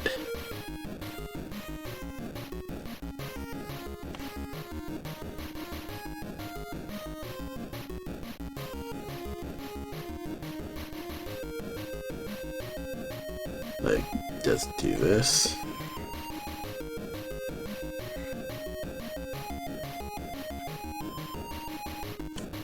Nope, doesn't do that.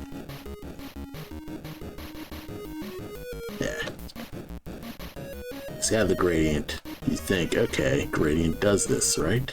But no, it doesn't. It doesn't let you, like, you press down further, but doesn't make the gradient happen. And it's the most puzzling thing to me, because I don't know if it's my tablet settings or it's my actual pressure settings. You let out here, and do that. Yeah. But yeah, I'm not gonna fret too much about this, because right now what I need to do kind of just establish a little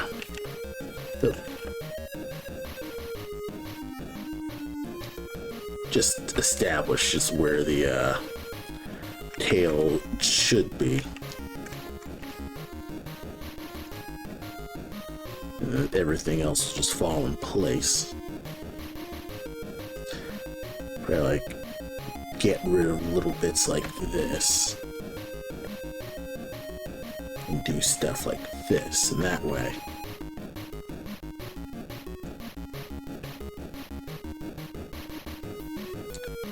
Yeah, this is probably the most I'll do with this tail, like the mass of the tail.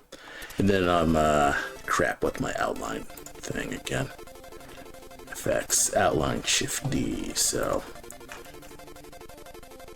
Control Shift D. There we are. Okay. I can never remember the shortcut keys that I reworked to give me my fast effects.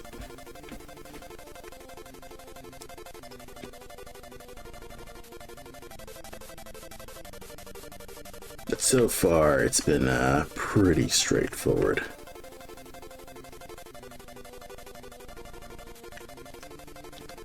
I think I might be able to get this done today. Or at least get a majority of this cutscene character just done. I'm starting to kind of like notice that the larger I make my sprites, the longer it takes for me to just get them done, or at least the quality that I want to get them at. So that can be a little problem when it comes to doing things like taking commissions, for example. Probably should show the commission that I recently did, like over the weekend. So this is one of, well actually it's two of the commissions I did. To have one icon and two icons. And so far it's been pretty nice. I think if my client pays me for another one, they'll probably get another one.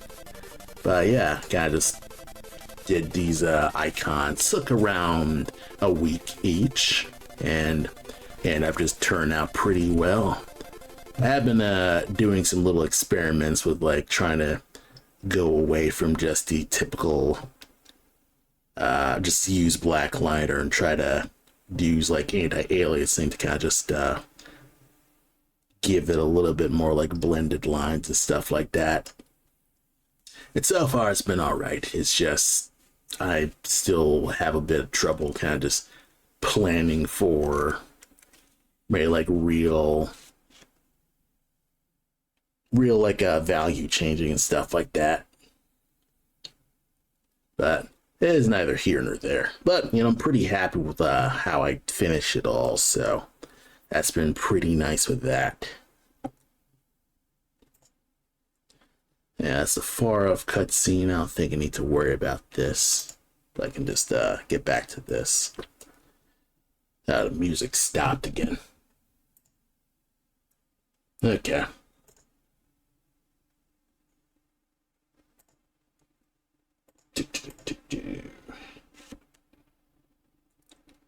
So let's do stuff, just the general NES things.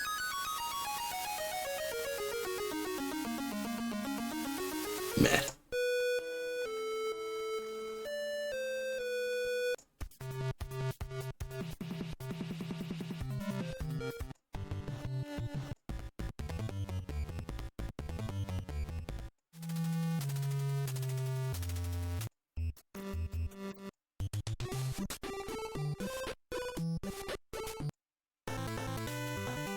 Yeah, this is good. Mega Man. Mega Man.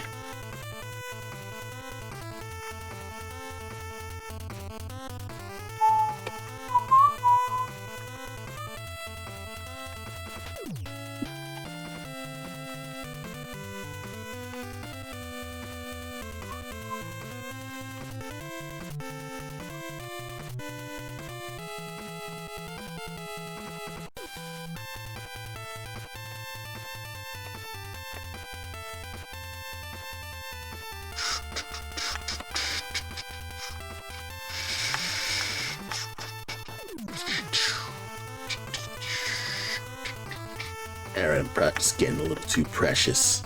Let's put lines down. Put pixels down, clear them up later.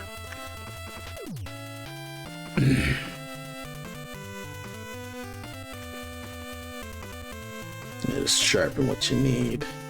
Polish what's not.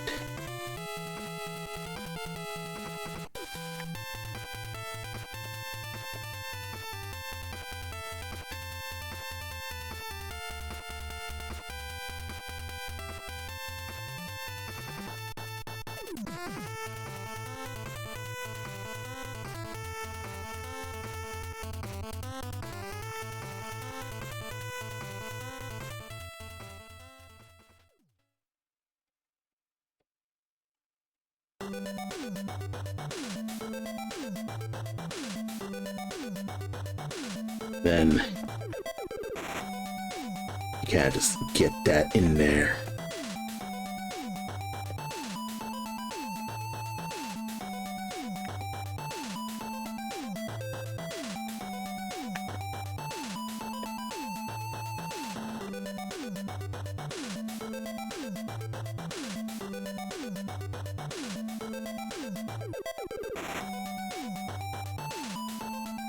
There we are.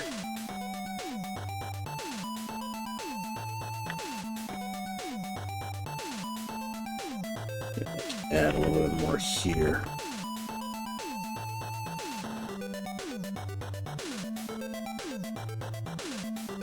Yeah, that's more than enough. Alright, let's try to add some arrows here. New layer. Call them arrows. Actually, I could probably like copy this.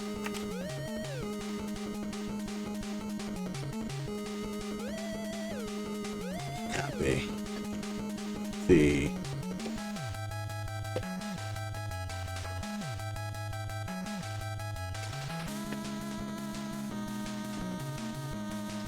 Yes. Yes, this is working. Why work hard when you can work smart? You already drew an arrow. Why not just use the arrows you already drew in your little arrangement? And that way, you won't have to worry about blowing a lot of time on redrawn stuff that you already drew. That's the power of just being a galaxy brain. My genius astounds me.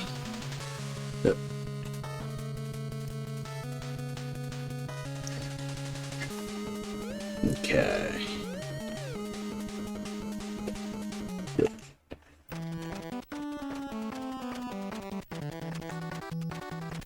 Kinda like looking out and seeing like what I can do right now.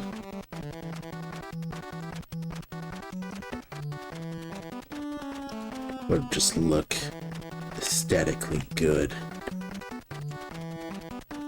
Copy B.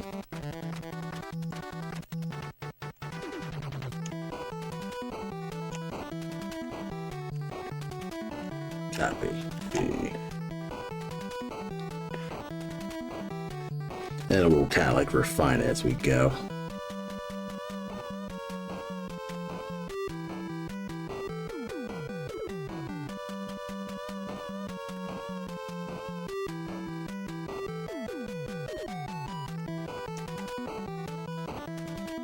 Yeah.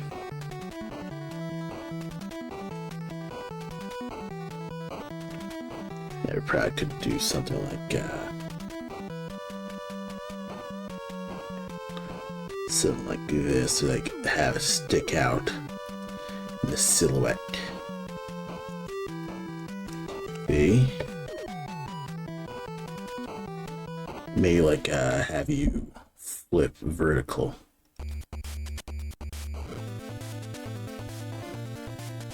Okay.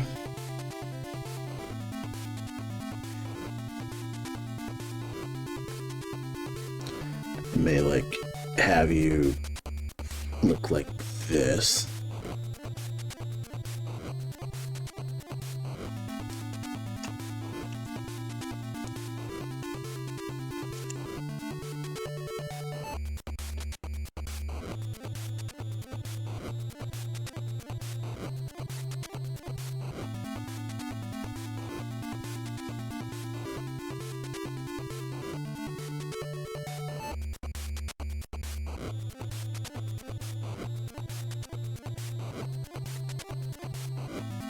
Okay. Oh no, my server connection timed out, which means no one's watching me stream.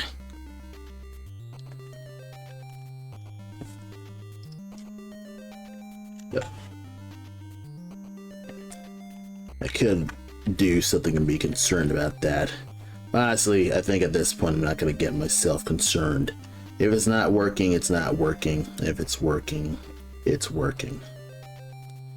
One thing that kind of just sucks about streaming is my streams are on Wi-Fi, which means all of my stuff is pretty much just up to whatever works. It works, and whatever doesn't work, doesn't work.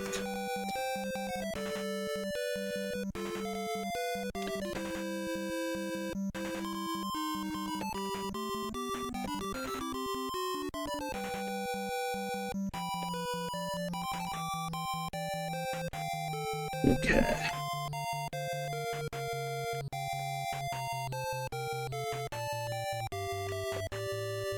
Yeah, like a little bit of a refinement here. That'll work.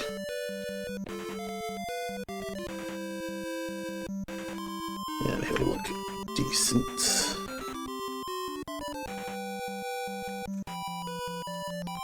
Because right now I'm trying not to like get crazy focused on the details, but kind of just get the general vibe of him just right there.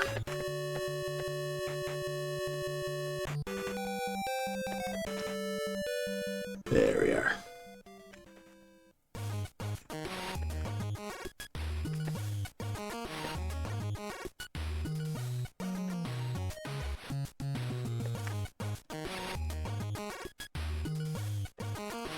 Yeah, I have been playing Witch and Wiz on my emulator handheld, and it's actually a really strong game. It's nice, like puzzler.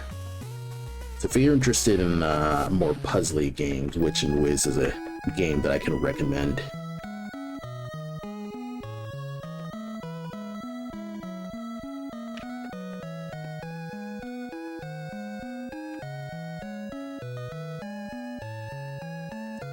Gotta like refine it just a wee bit more.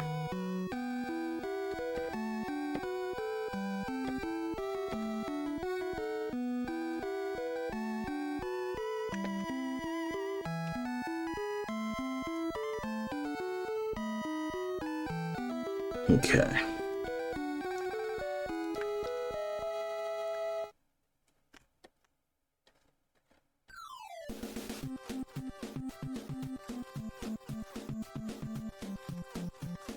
Yeah, Tecmo Bowl. It's kind of funny.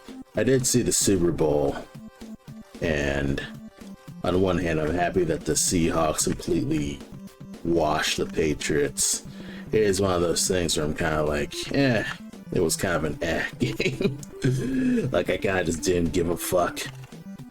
I was kind of just there, just vibing with my mom, and that was about it.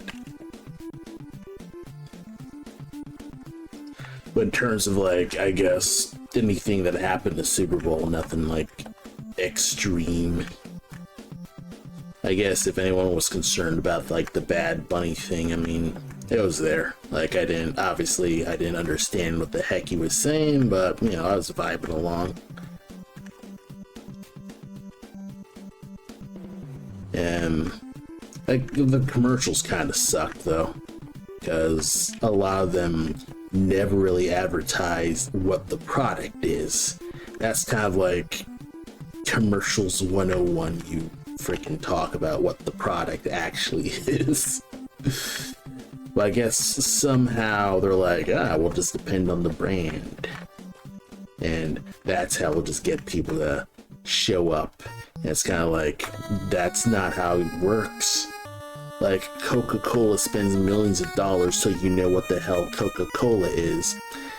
Meanwhile, you have Pepsi being like, well, obviously, like, Pepsi now represents polar bears.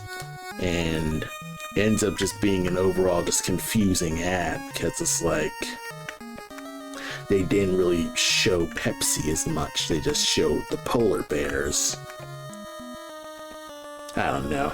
That's kind of just me kind of like having a bit of just a think of that. I know that like freaking Backstreet Boys thing with Coinbase absolutely sucked ass. Like it, because when you're kind of just, when you're not like singing Backstreet Boys or don't have nostalgia for Backstreet Boys, it kind of just feels like a me and my mom were kind of like watching that. We're like, what is this? What is this commercial? Because you're just seeing the words go.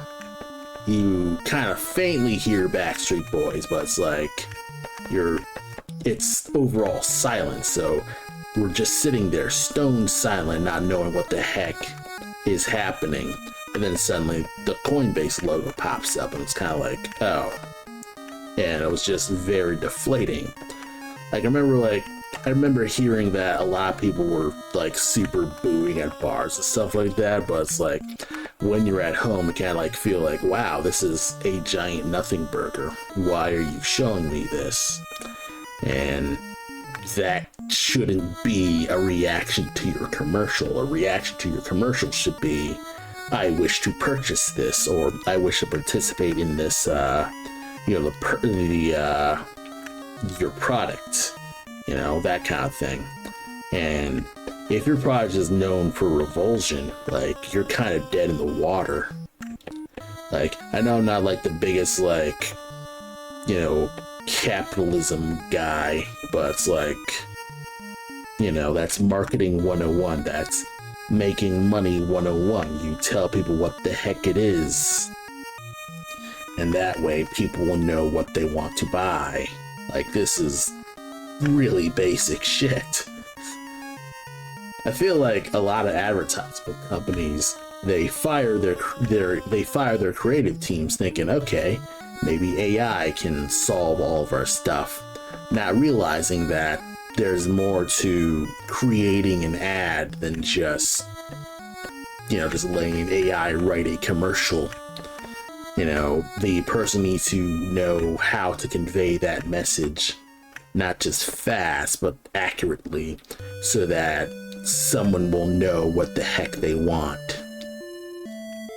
Someone will know like what the product is and why they should purchase it instead of all the other things, or, well, more specifically, why should they purchase your product instead of food?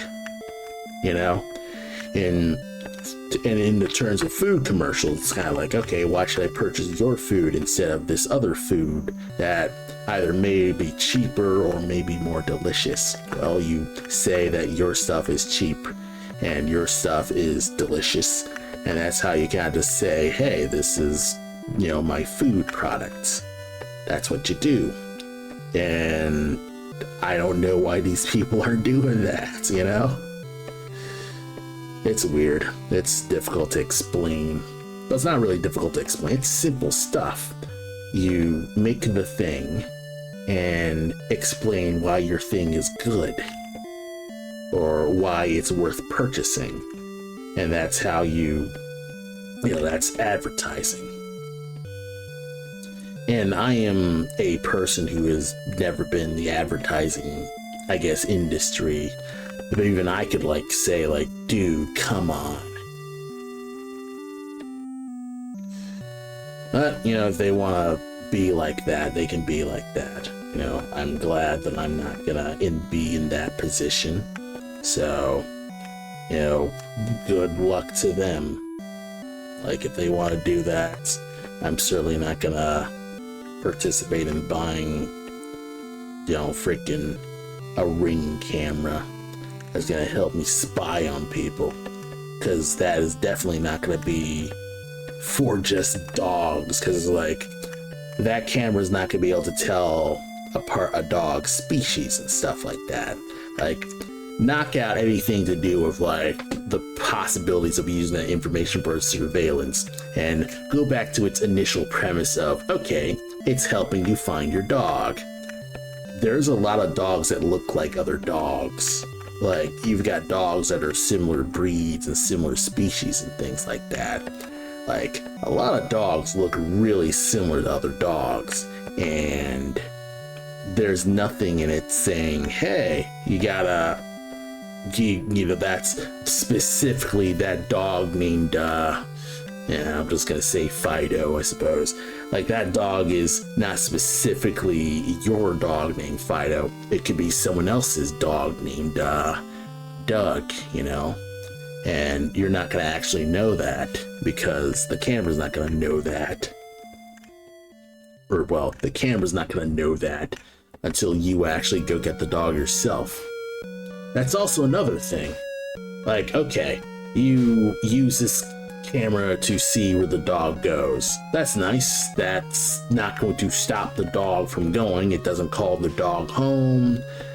You still have to go get the dog. You actually have to go find the dog. I guess it's supposed to let you pinpoint its last location, but you know, dogs can just go places. It's not like the camera stops the dog. Sure, you see it, but you still have to go get the dog. Maybe I'm overthinking it, but holy cow, man. I don't know. It's one of those things where I kind of just... I guess I fail to see the practicality of that. Like, I'm sure someone else could find out what use their thing is, but it's like, wow, you're not really like doing much with that. But yeah, so far so good with this. I could probably do something where put the arrows this color, have it kind of go away in color type, and then it then it vanishes like this.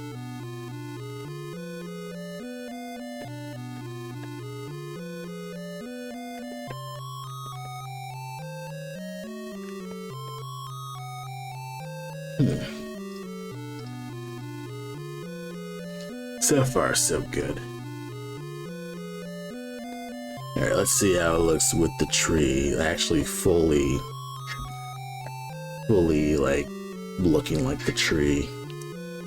And then gradient background. Not bad. It's looking alright.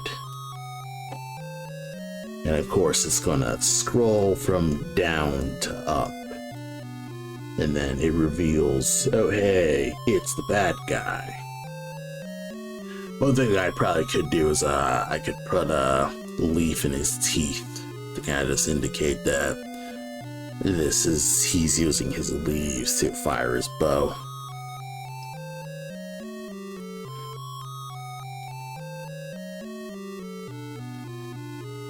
Okay. Yeah, I think I'll take a break and stand away, kind of probably look at this with clearer eyes. Hey, Shawnee, you just joined me. I was about to stand away and take a moment's break. Yeah, same. I'm about to go on a short break. So I will be right back.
Bada bing, bada boom, I return to you. So, I was going to just get this stream out and work, play a game or something like that. I think I want to at least get more stuff done with this tree before I let it go just yet.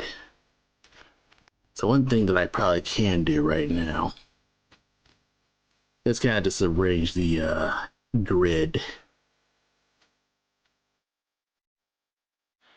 And then kind of like crop this.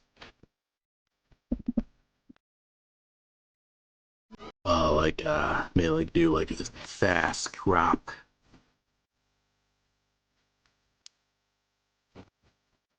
Because I do want to like set this up so it like pans up to like start here, then go up.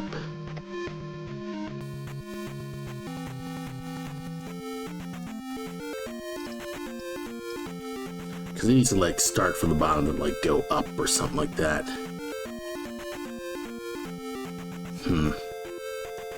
But then again, I mean, this is a lot of like,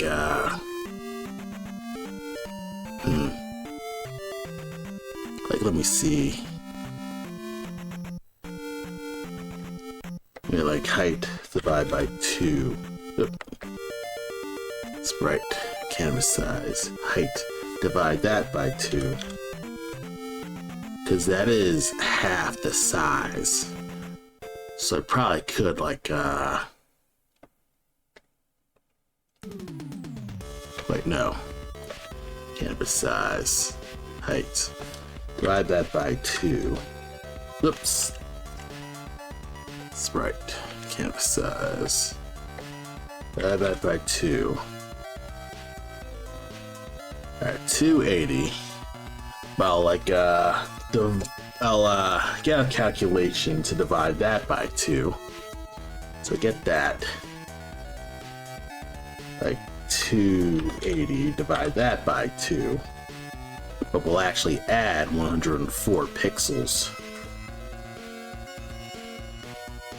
So it's not a complete crop.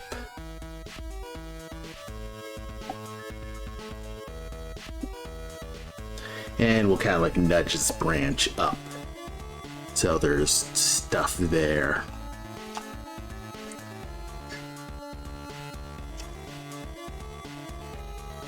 And then that way, there's not like a lot of scrolling that needs to be done overall.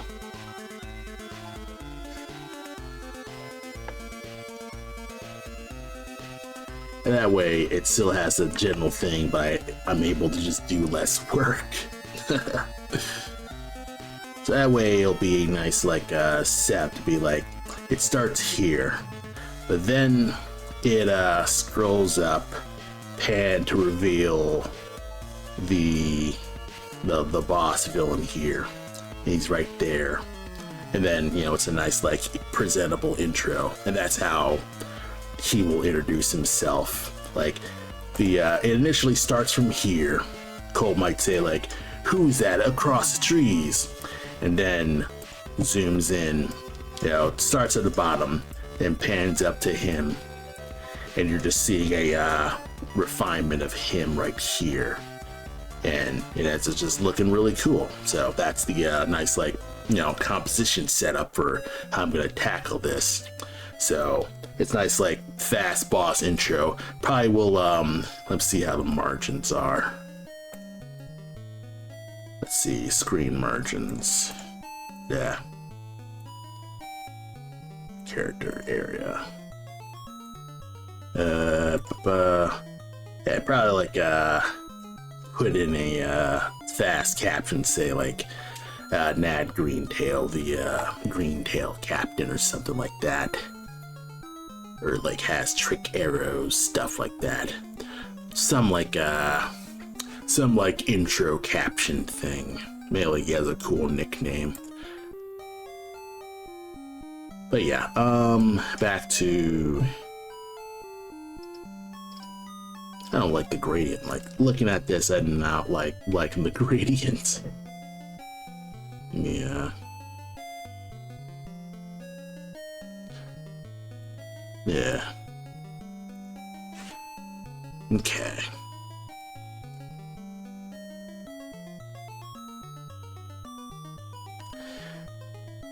Okay. I think I'll rework the gradient.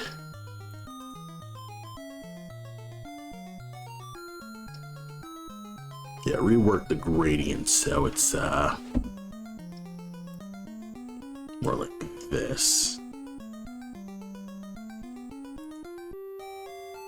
Yeah, maybe the gradient would actually be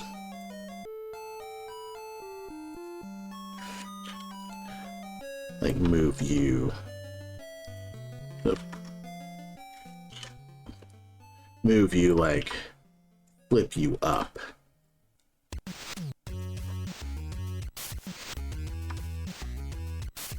Flip you up like this.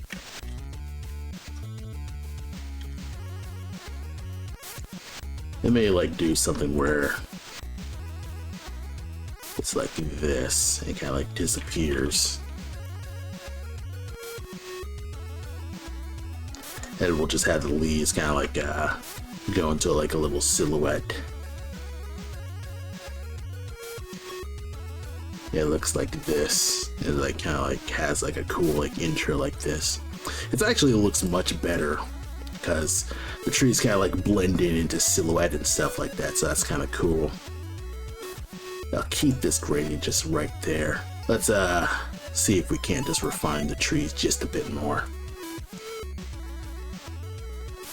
So part 1, I refined the just place pixels down. You know what? Let me close you because I just want this going.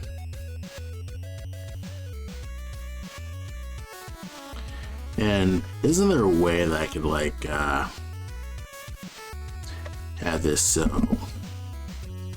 it's shading like this?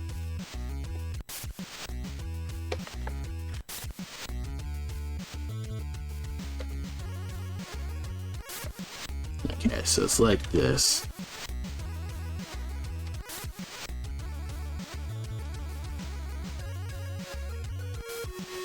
Yeah.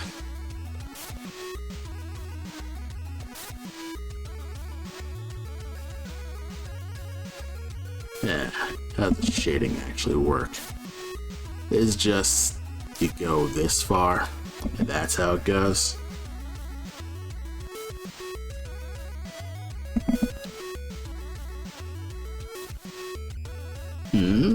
Any shading? Nothing? Pressure at all? Maybe?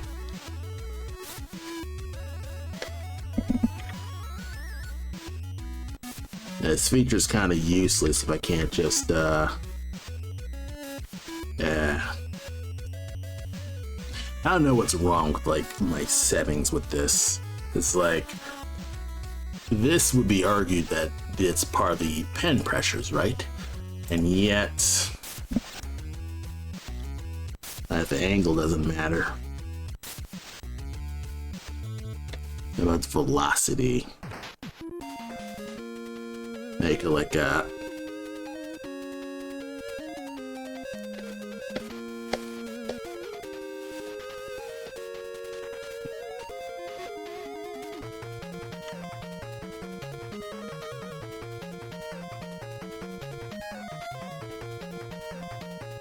Yeah.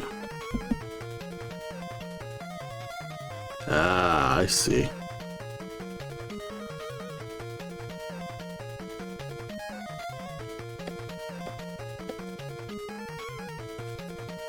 Yeah. Ah, okay.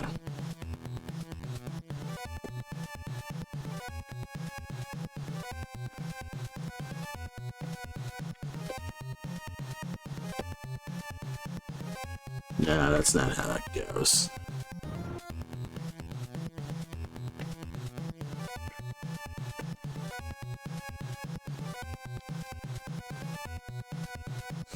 No dithering.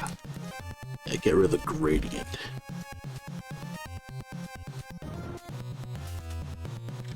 You go slow. So the frickin' velocity works.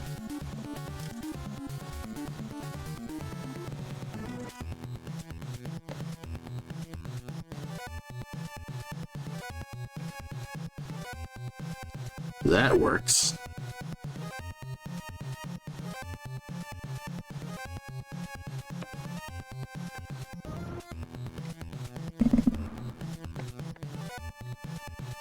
Yeah.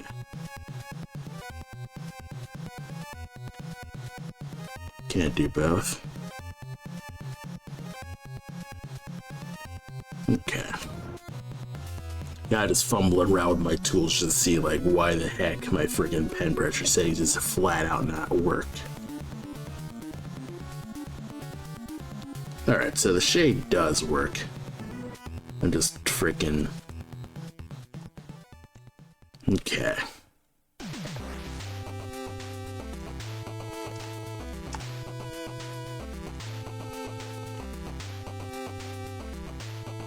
Okay. Yeah, this is not going to be helpful. So just not. We're just going to do this. Yeah, I don't know why I just bothered.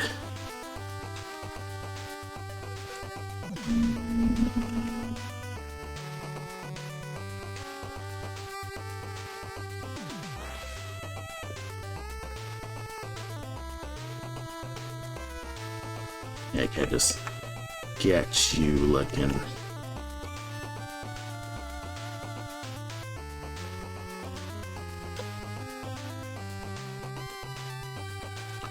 Kind of don't even need this background, I just need the trees to kind of just blend in just a bit more.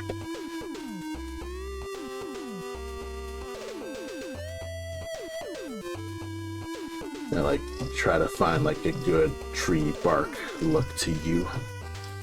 So kind of like looking at this, and that's how I'll tackle it. Just something just nice and just out there.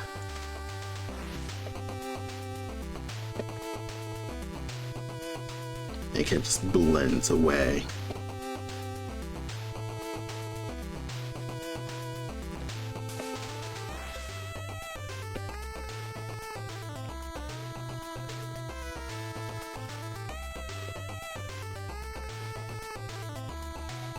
Nice and easy.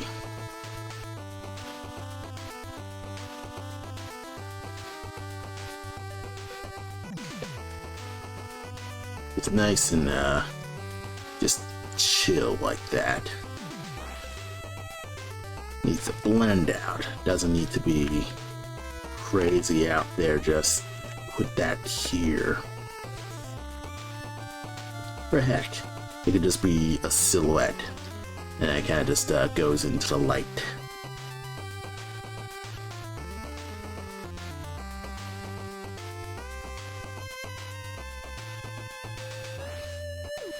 I could probably like blend out with the yeah. I could probably do something where do like some faint vines. Like do like a 0.22 vine.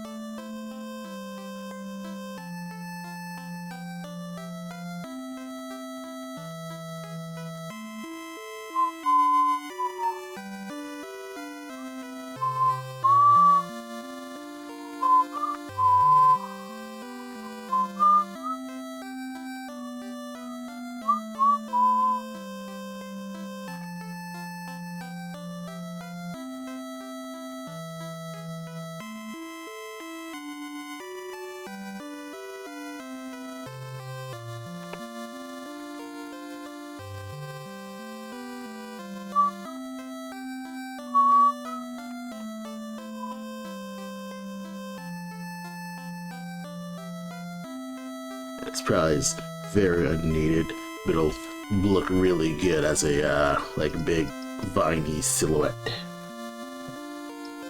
Just something that kind of just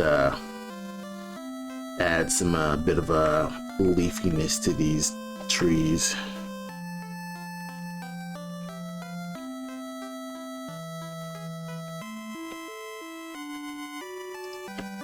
Yeah, sometimes that's what it'll take. Just a bit more, just fineness to this. Probably add some more leaves in general. Alright, can I refine the branch a bit more? This branch is looking kind of plain looking.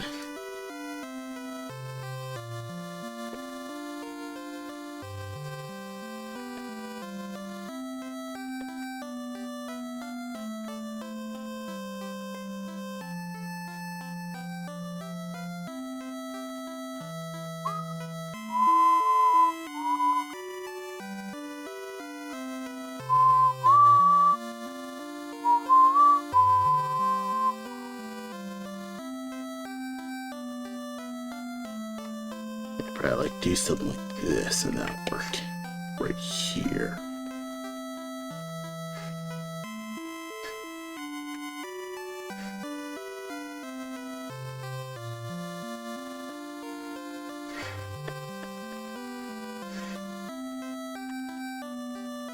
Do something like that.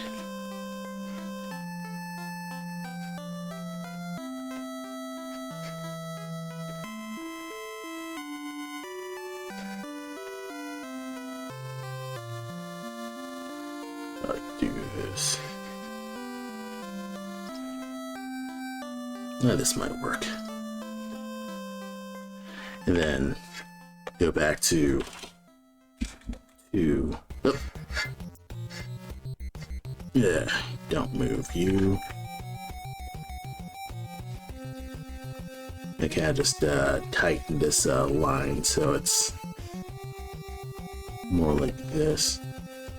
Probably could just get away with just making the thicker line because it does make him look like the tree is much thicker. Kind of weird because sometimes I feel like it feels like it's unrefined. Could just be my perfectionism, but it's also me kind of like thinking I should at least thin out this line so it's not like overwhelming the thing.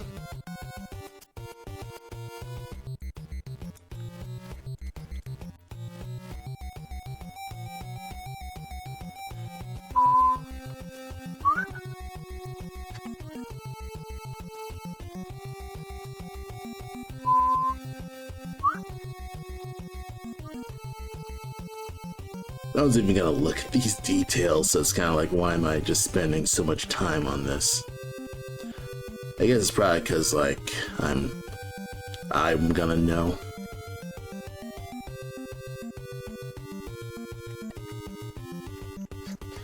I could probably, do something rough, like, do some very crude cast shadow like this.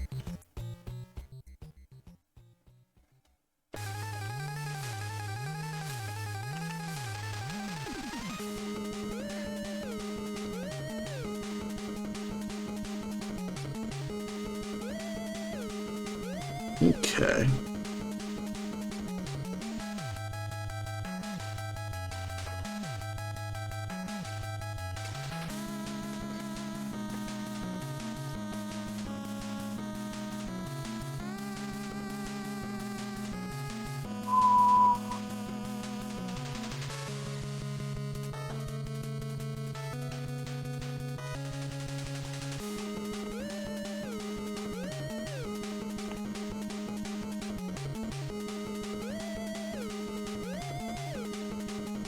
Okay.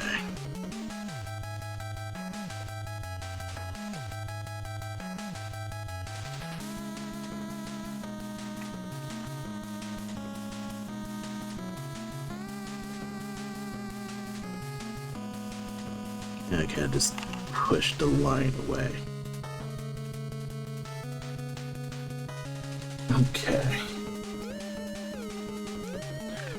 It's actually looking half decent.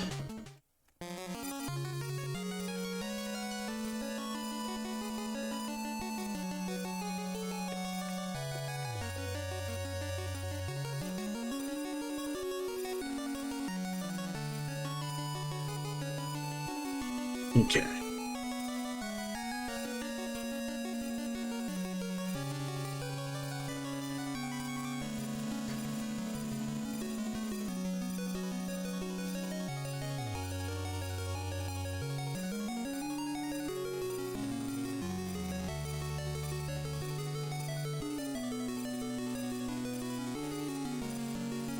Yeah, thin that out just a bit more.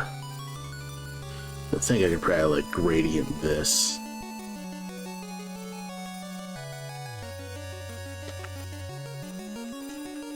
Or kind of like push this out.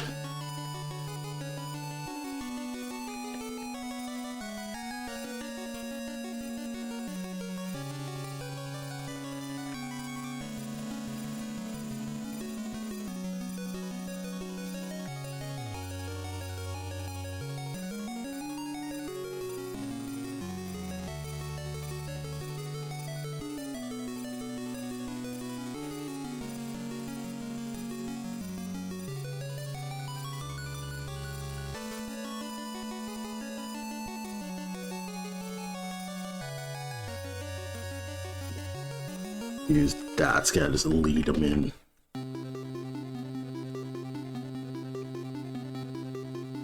Alright, it's looking good. Looking good. Just do enough to kind of get rid of the jaggies.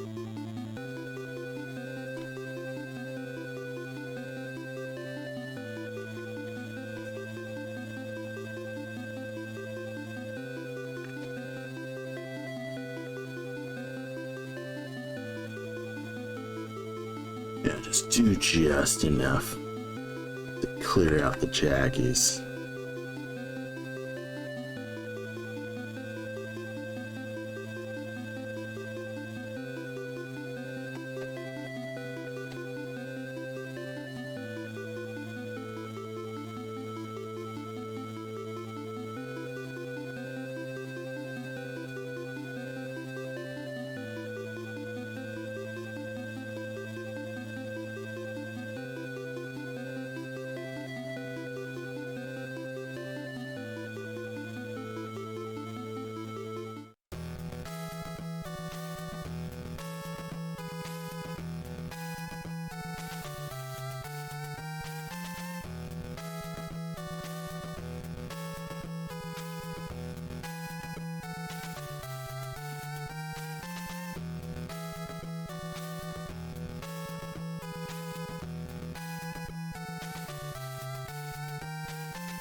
Yeah, I just leave that jagged.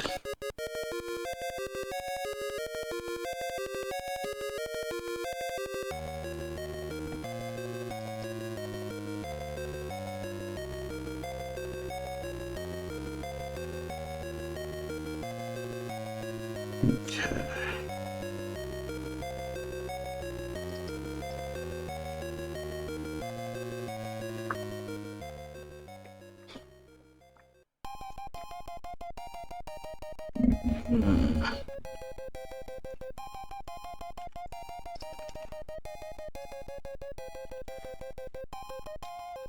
Alright.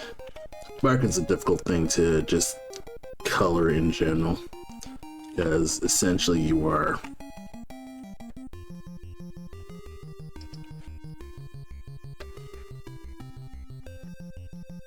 trying to get this to look like it's a texture.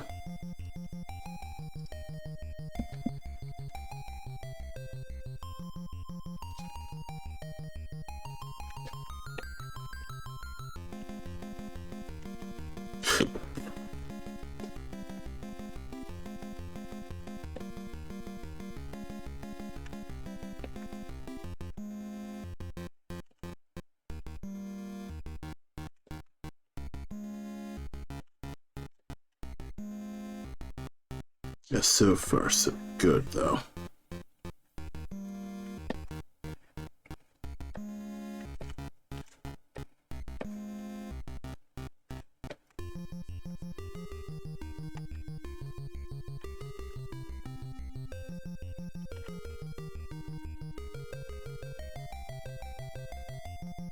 Okay. I do some little things that kind of like give it a bit more texture, like, but like little gradients here. Give it a bit more texture out here.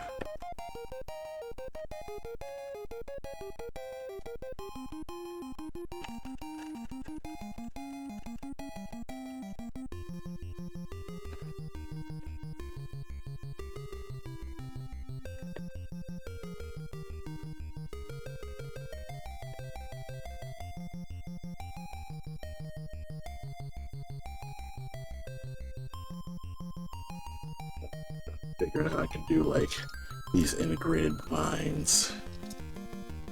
Yeah, I may just let you go. Do it like that. So what I really need to be doing is like trying to establish the pile of leaves here. So I kind of like cut this off, and never really did much to kind of just refine these.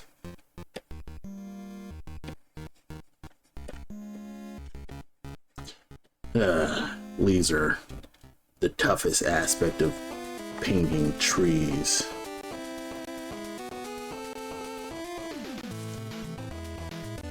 Okay.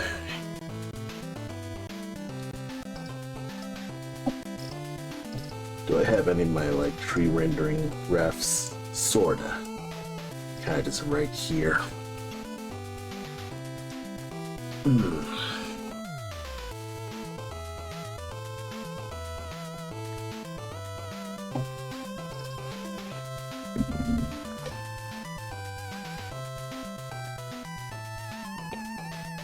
I could probably do some more just refinement of how the bark looks.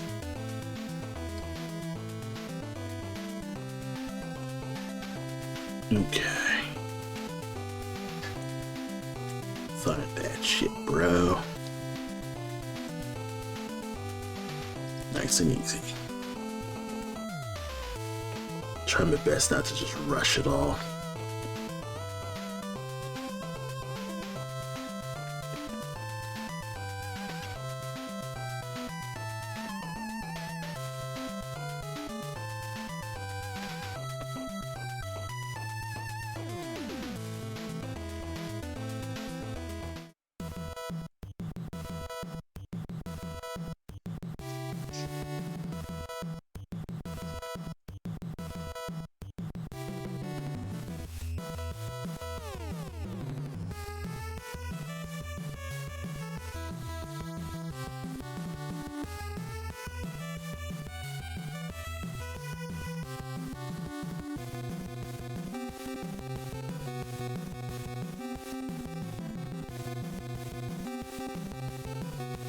Okay.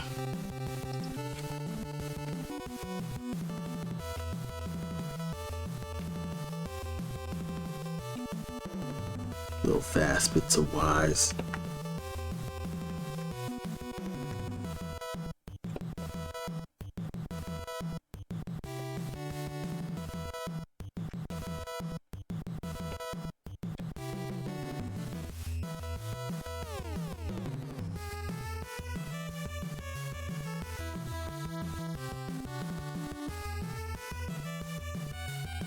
Okay.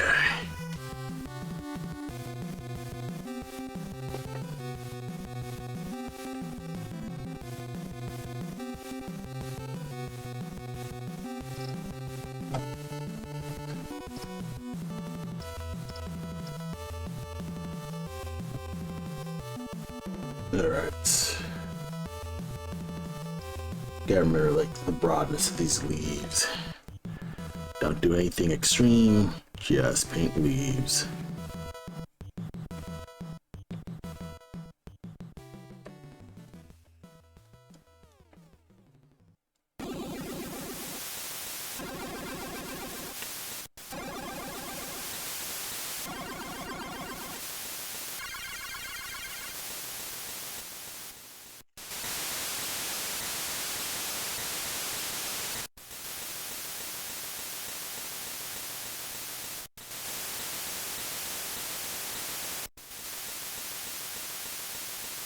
Yeah, nothing extreme, just leaves.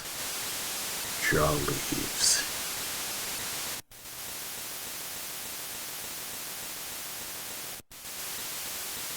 Nothing extreme. Just leaf that shit up.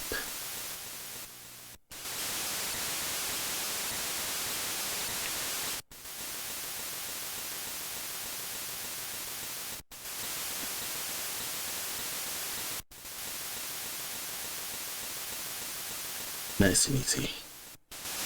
You know, fret about nothing.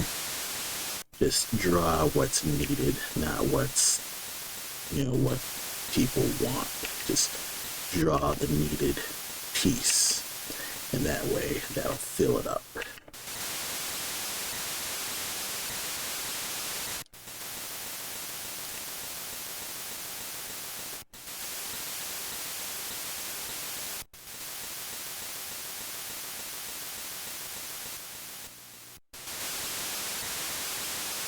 Nothing extreme.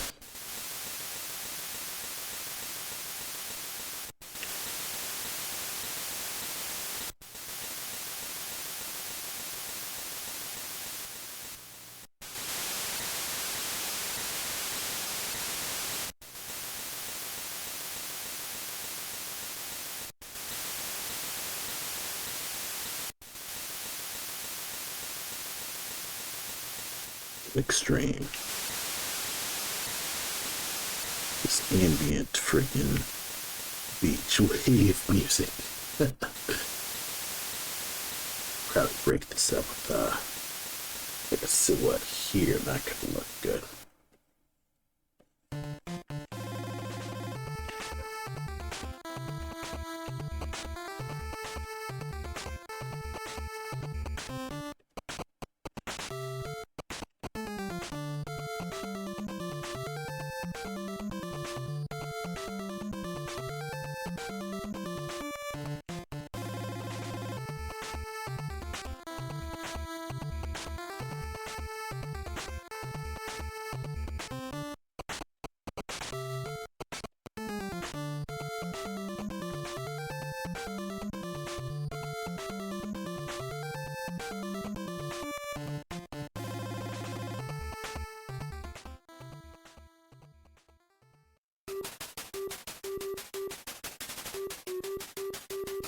Just put one pixel at a time.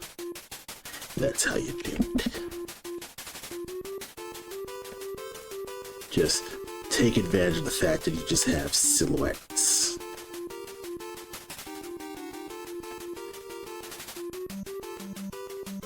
Just take advantage of the fact that you got silhouettes.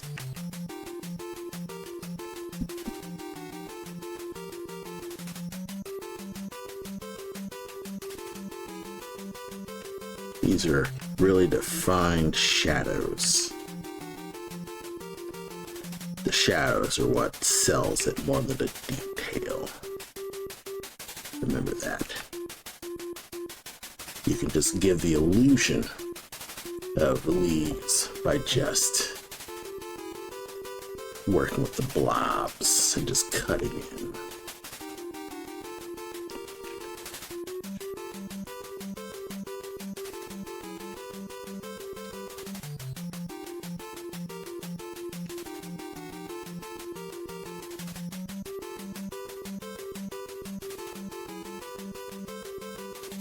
That's how you will at least get stuff down and not feel like you're completely just all over the place.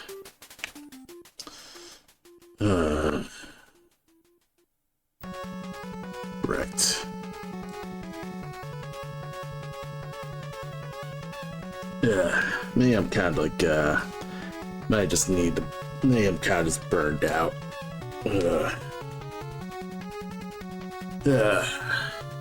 I think I've just been streaming too long. I mean, I got a majority of the stuff I need done. It's just there's a lot of leaves that I would probably work better. I probably would need to just refine these top leaves more. You know what? I think I'll just wrap this stream for now, because I am kind of just tuning out and I'm starving. But yeah, I'm probably going to stream next Wednesday, because I've used up my week stream. I might do a game stream Saturday, because I don't have anything specifically planned. I don't have a convention. So, well, we'll see. But if you want to catch my next streams, you can always just follow me here on Twitch. Just tap the follow thing and the bell icon, and you'll get a notification of when I'm actually streaming. So, the next time I stream, you'll know. So, have a good night, or good afternoon, but have a good day, and I'll see you all next week, or next time. Have a good night.